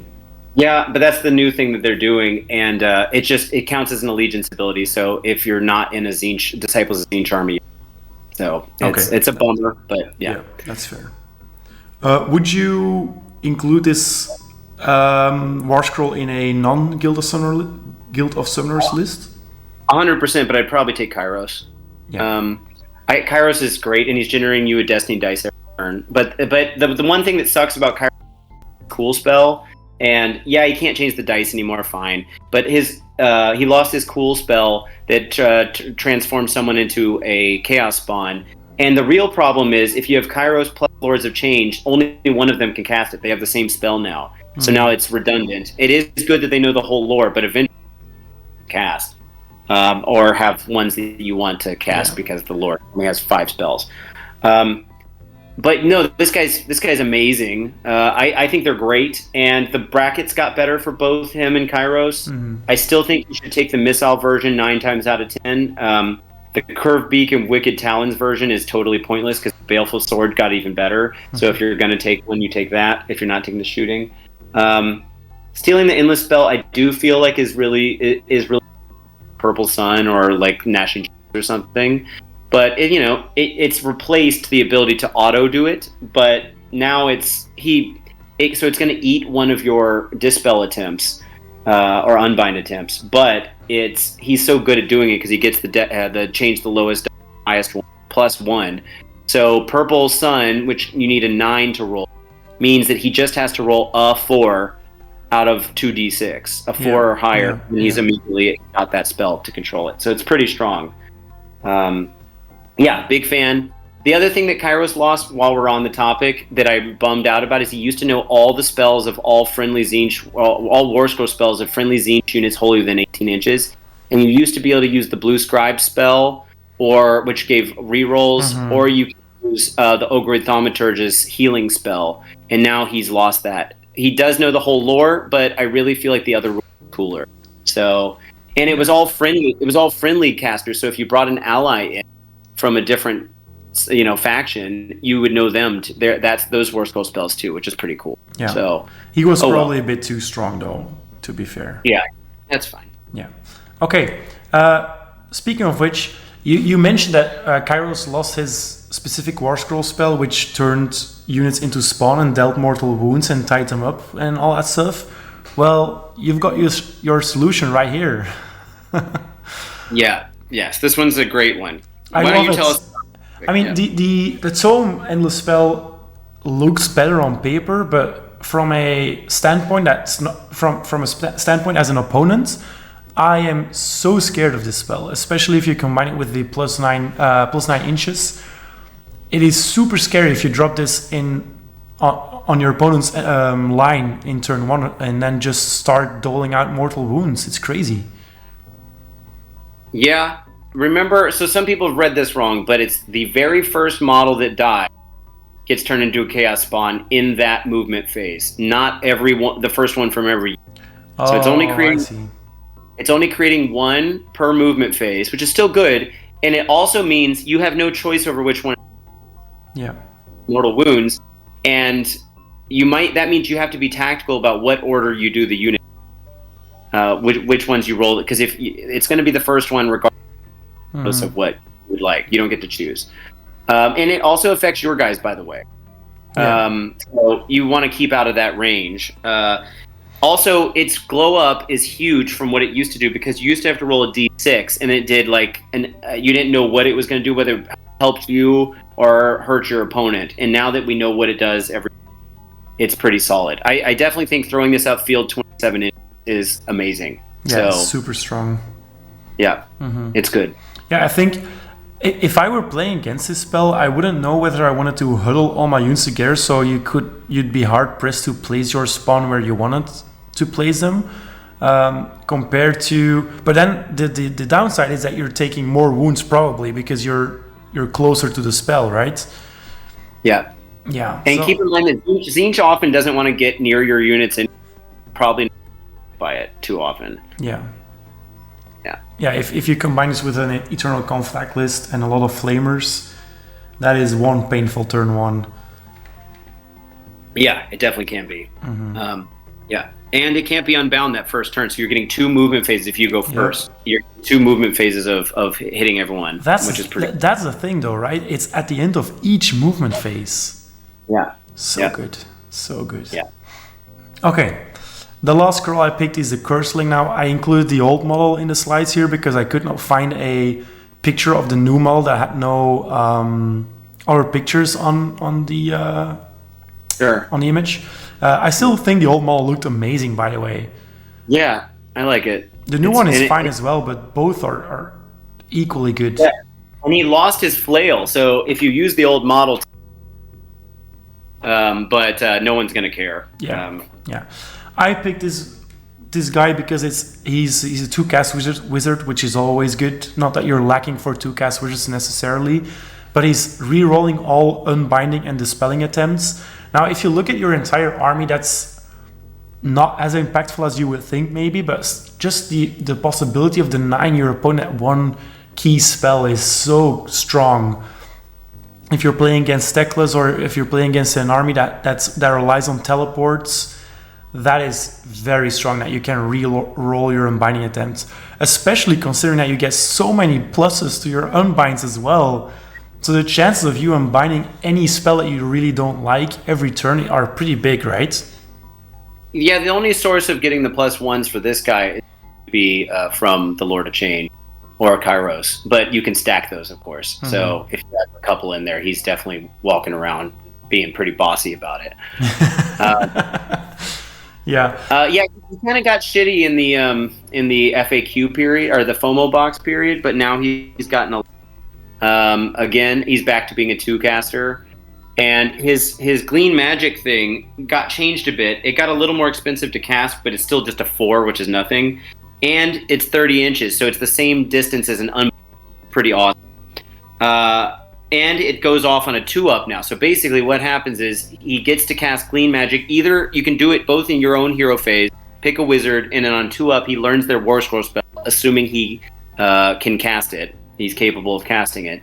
Like, it doesn't have keywords or whatever, a damage table. And second, in addition to learning that, he can also, if he unbinds a spell, he can Glean Magic during the enemy hero phase, and it can't be unbound, and he can learn a spell from, you can choose the wizard. It's not necessarily the spell that just got cast. So this is both like nerfed and better at the same time. I like it a lot. I think we still need an FAQ, I think, on what happens if you take 2, or like, let's just say 1, but he does 2 unbinds, because usually it says you can't cast the spell twice in a turn. So Glean Magic, does he get to cast Glean Magic twice?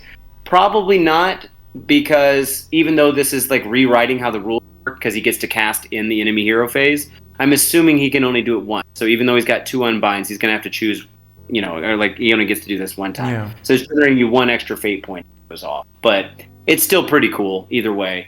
And he got a way better save. He can take all of the cool Arcanite command traits. He's got a missile attack now that he didn't use. He's got D6 attacks on that, 4 attacks with his sword, and D6 attacks with his staff.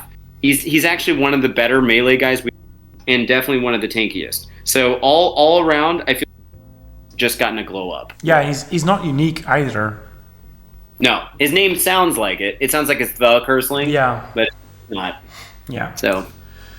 Do you know the lore of this guy in Warhammer Fantasy? So before the Age of Sigmar days?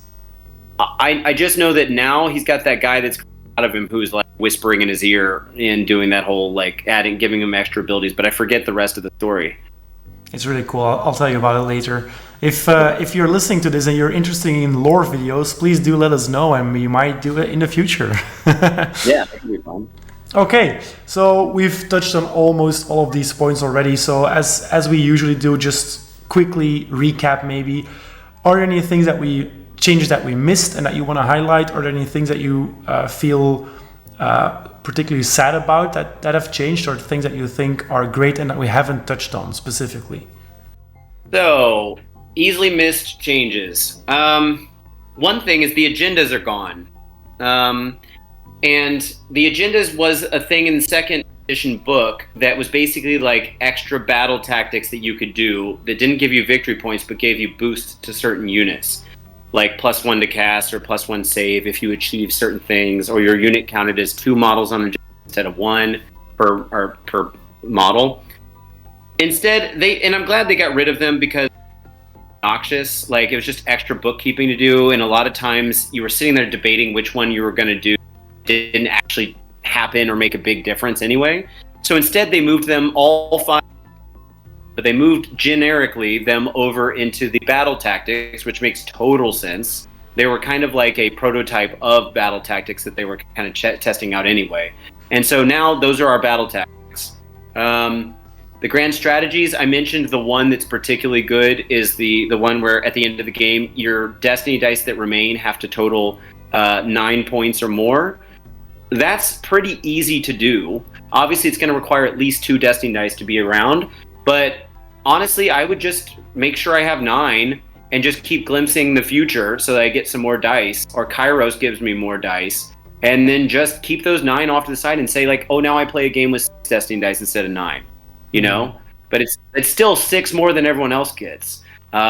So to me, that's not, you know, or whatever, you know, it's not that big of a problem, considering how hard it is to do grand strategies. You know, that one is relatively guaranteed. There's another one that gives you accomplish it if you have 27 unspent fate points at the end of the game. No one's gonna have that. Like, if it was like 10, I could see it, but like 27, no one's not.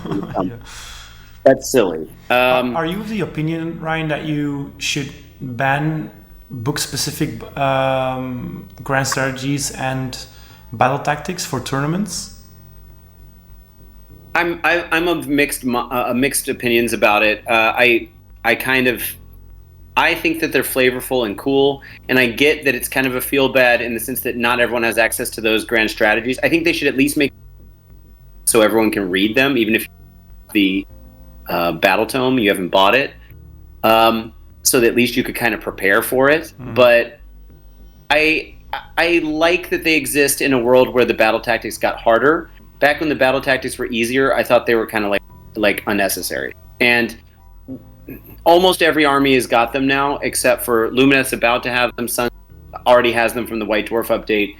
Ogres doesn't have them yet, and has no sign of getting from a Battletome or a White Dwarf. Because they stopped doing the White Dwarf updates. So, I don't know. I like them in general, but I understand why maybe super competitive tournaments you might want to get rid of. Yeah. So, but keep in mind at a lot of tournaments, especially teams tournaments, you can't duplicate grand strategies. So, if you have 8 people on a team, that's 8 different grand. I mean, I think you can do maybe for 2 people can do 1.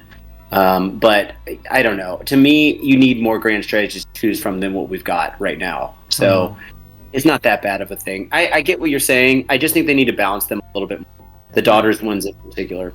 Yeah. Did you have any other easily missed changes?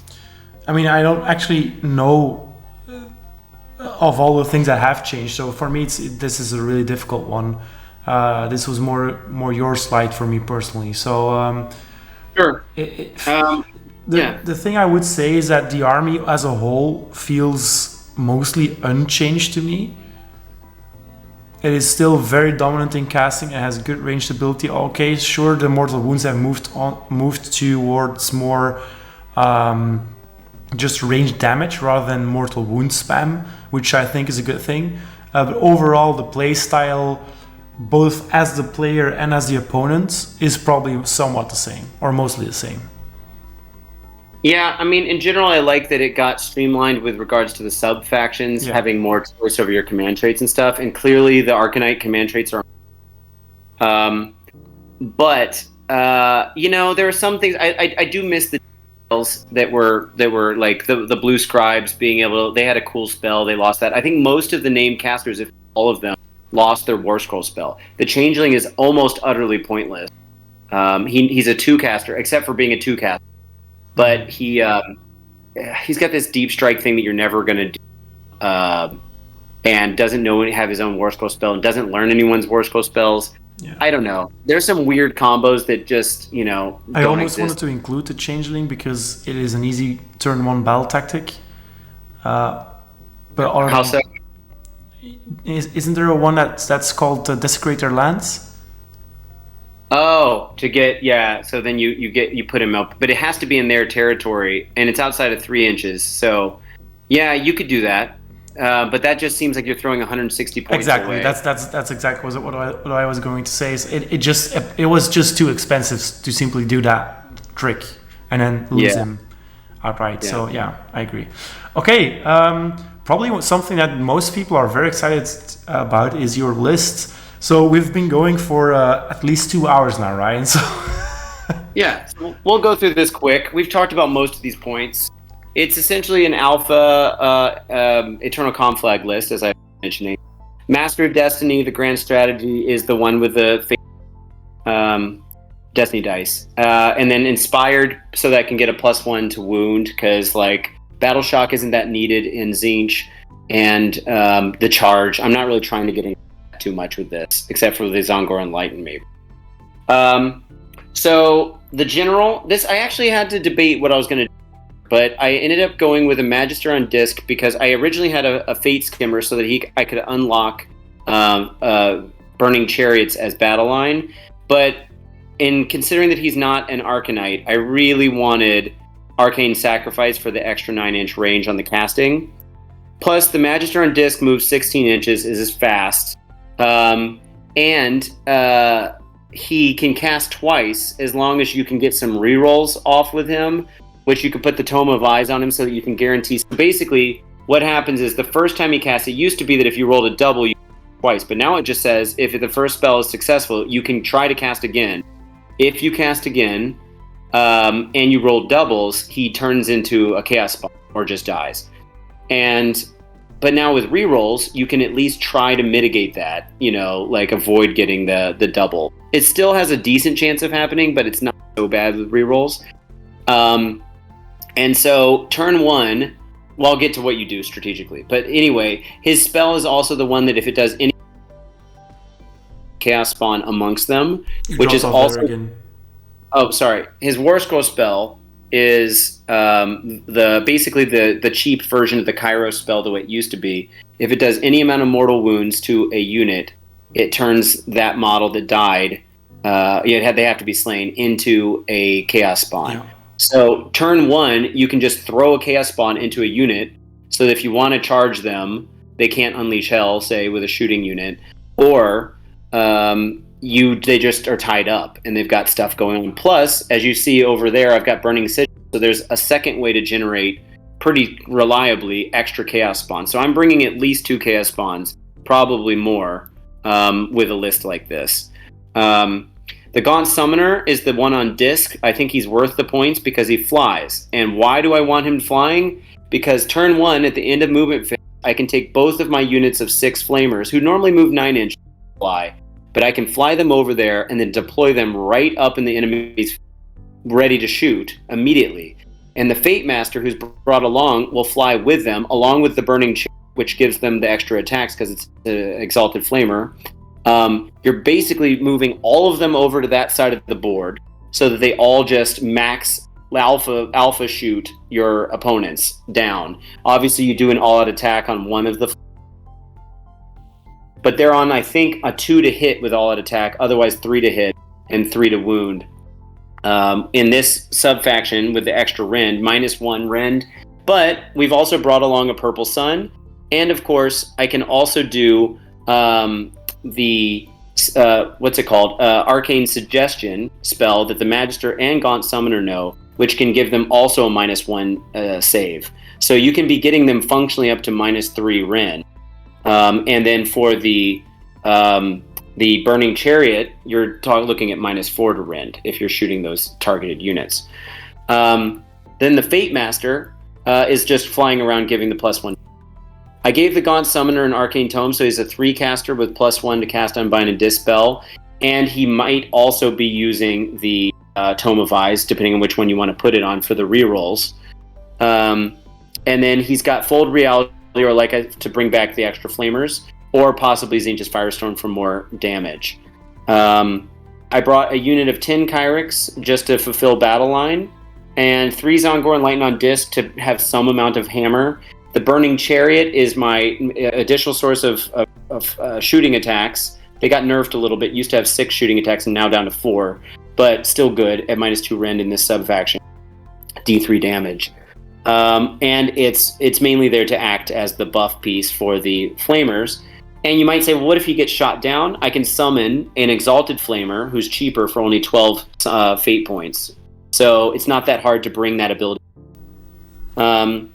Because I'm throwing the Purple Sun. So the timing of this list is you get your free Burning Sigil, which you throw up immediately at the beginning of the game, up into the enemy's lines, maybe create a Chaos Spawn.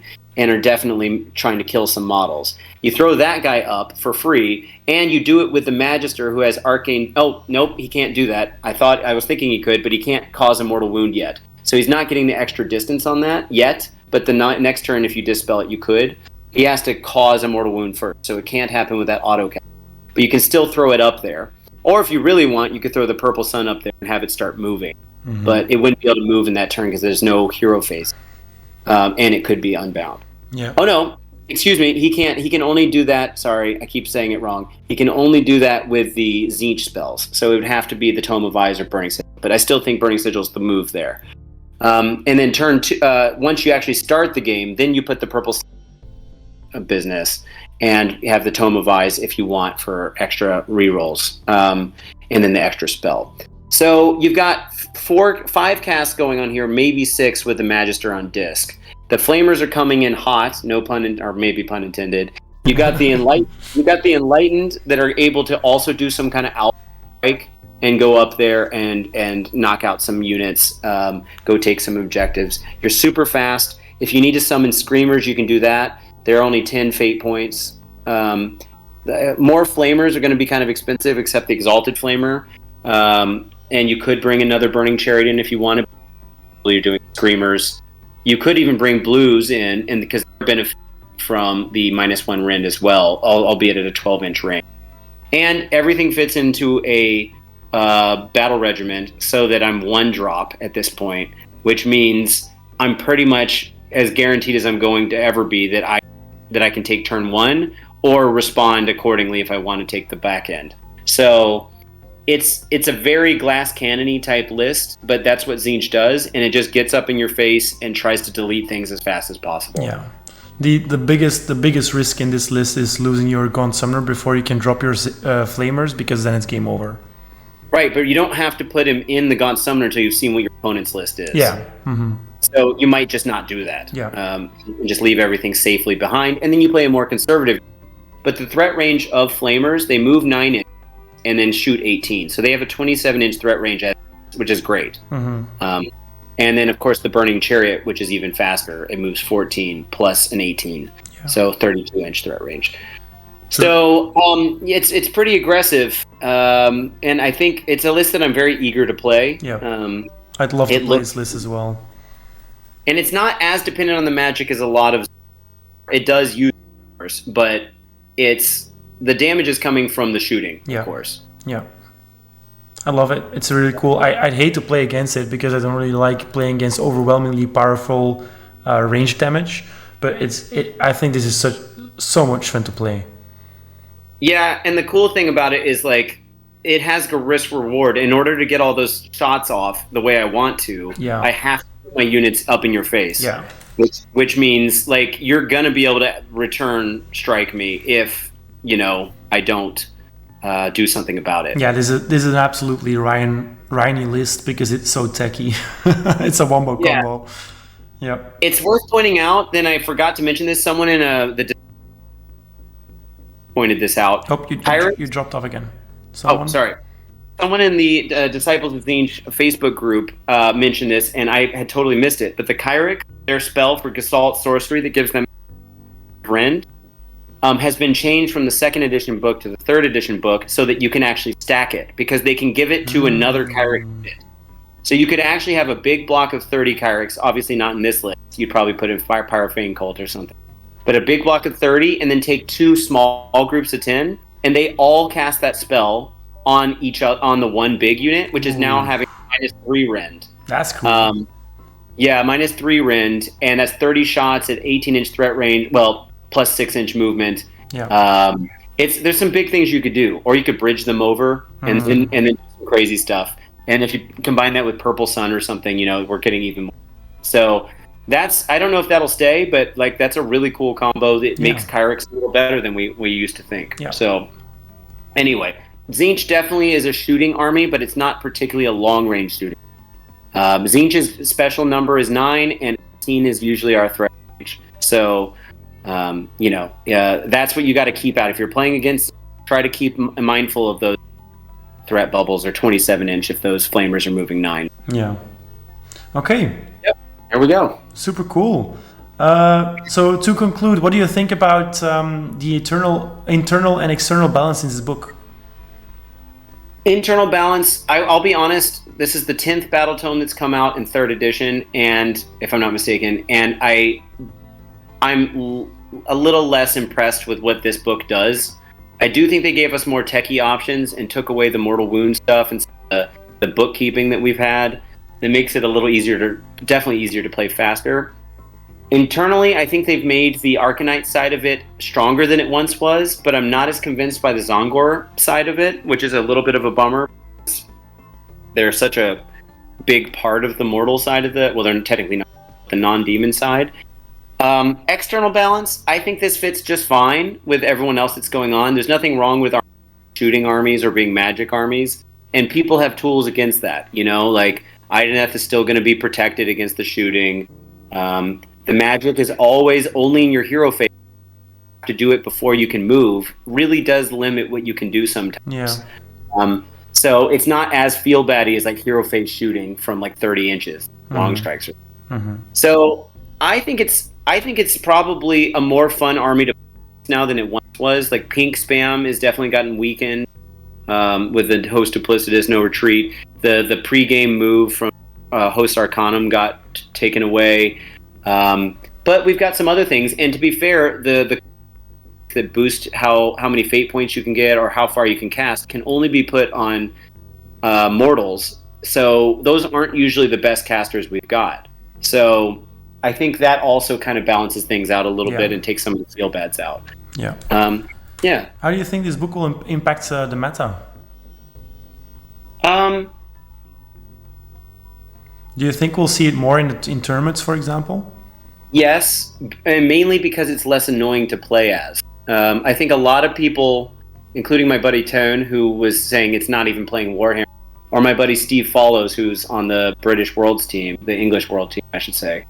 They both weren't really necessarily seemingly having the best time playing with these lists, even though they were good for teams type tournaments or tournaments in general.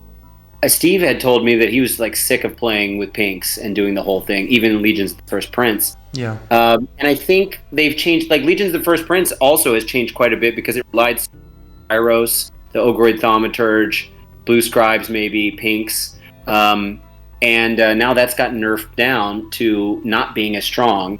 So, all told, I think that this is going to be a more popular army and less feel bads for people who don't like some of the things they used to do particularly annoyingly well. Magic is still strong, but it's a different kind of strong. It's less mortal wounds and more techie stuff, and Tzeentch is more encouraged to get in combat, or at least to shoot people instead of mortal wounds. So, I think it's going to feel a little bit more. Going to be a lot shorter, so that's good. Yeah. Okay. Cool. Any closing thoughts before we end the video? Only that I've got way more to talk about. So just look forward to that stuff. And maybe we can even add a zine to the Discord, which was a good segue to saying, join the Discord, right? Exactly, and yeah. Let's keep the conversation going. We love the community, and I'm looking forward to talking about the Lumineth Battletome, which is obviously coming out super soon. So I'm so hyped, Ryan. I'm so hyped. Yeah. I hope that you guys get everything that you've asked for. I mean, there's a lot of negativity around the tome now. People are very worried about what they're hearing, but I think seeing all the 3rd edition tomes, I don't really think it's going to be bad. It might be less techy or less, how should I put this? Less in addition rules in the book, but it'll still feel like Lumineth for sure. So I'm looking forward to that as well. But yeah, thank you everyone for watching. Ryan, thank you for all the work that you've put into the preparation for this video. It's a bit of a bummer that you dropped off several times throughout the last half of the video. There was some sort of connection issue, but I still hope that the listeners still enjoyed it a lot. And I'm so grateful for all your expertise input here with all your tournament experience and the huge amount of games that you've played. Compared to you, I've not played any Age of Sigmar games in the last 2 months, I think, due to being ill and being very busy with work and all that stuff. So And Horus Heresy. Give yourself some credit. Yes, You've been yes. busy Yes, with Warhammer. yeah, that is also true. That is also true. I think it was just here in Belgium we would say it was burning on a low flame, just because I was waiting for the Lumineth Tome, and it kept getting postponed. And oh god, I was so bummed when it was postponed. Usually I don't really care that much about that kind of stuff because it's usually just 1 or 2 weeks, which it did end up being, only being 2 weeks. But still, it feels so bad. Yeah, but crazily, you guys skipped the line just a little bit less now. I keep track of how many Battletomes got skipped over if we were to have released them in the order in which they came out last. So, for example, Beast of Chaos is currently the oldest Battletome, but keeps getting skipped. And I keep a running record every time a new Battletome, how many it skipped the line. You guys are, of course, the most notorious, with 3 Battletomes in 2 years, the most notorious transgressors here. Yep. But because you got simultaneously released with Suns instead of the order that was supposed to happen, you guys can be considered to have skipped 1 less army, because Suns we could look at as having... Look at that, a little less transgression. So good for you guys. I mean, transgression is the way of Lumineth life, so we don't mind anymore. I guess. I think if you're averse to transgression, you're not suited to playing Lumineth, because that's all you're going to hear ever. Yeah, what I really hope is you guys tend to have a pretty salty community in general, and it's like even when your Battletome, you can admit that your Battletome's balanced, too much stuff going on. I feel like everyone's just constantly not happy. Maybe that's a tech leading thing too. Yeah. But like, I really hope this Battletome, at least maybe there's an initial denial stage, but I really hope you guys settle into like, oh, I'm actually pretty happy with this. Oh, I'm fully expecting the denial stage. You know, that's what happens when the lore is focused on being perfect and being perfectionist, and it kind of attracts that same crowd as well. I see the same thing with Eldar and the High Elves back in the day. So yeah, I'm looking forward to our talk for that tome as well. And I'm looking forward to the strategy guides that you kind of said you wouldn't make, but now you did say that you're going to make them. So I look forward to it. I don't know if I'll be able to live up to the detail that you have, but I definitely want to do some talks and like talk about just more detail about this book, because Tzeentch really is one of my favorites, and I think I will continue to play them for some time, even though Cities is also sitting on the shelf. I do want to make a Settlers Gain list after your new Battletome. Yeah. So I want to talk about that too. Yeah. If you're still listening and you're a Tzeentch player or you're interested in Tzeentch, please do let us know in the comments what kind of video you want Ryan to make concerning Tzeentch, apart from the list review that they're going to do with Michael, because we're always looking for new content and new opportunities to make content you guys enjoy. So please do leave a like, a comment, subscribe, share the video if you want to, and we'll see you on the next one. Thank you, Ryan, and see you all later. Bye-bye.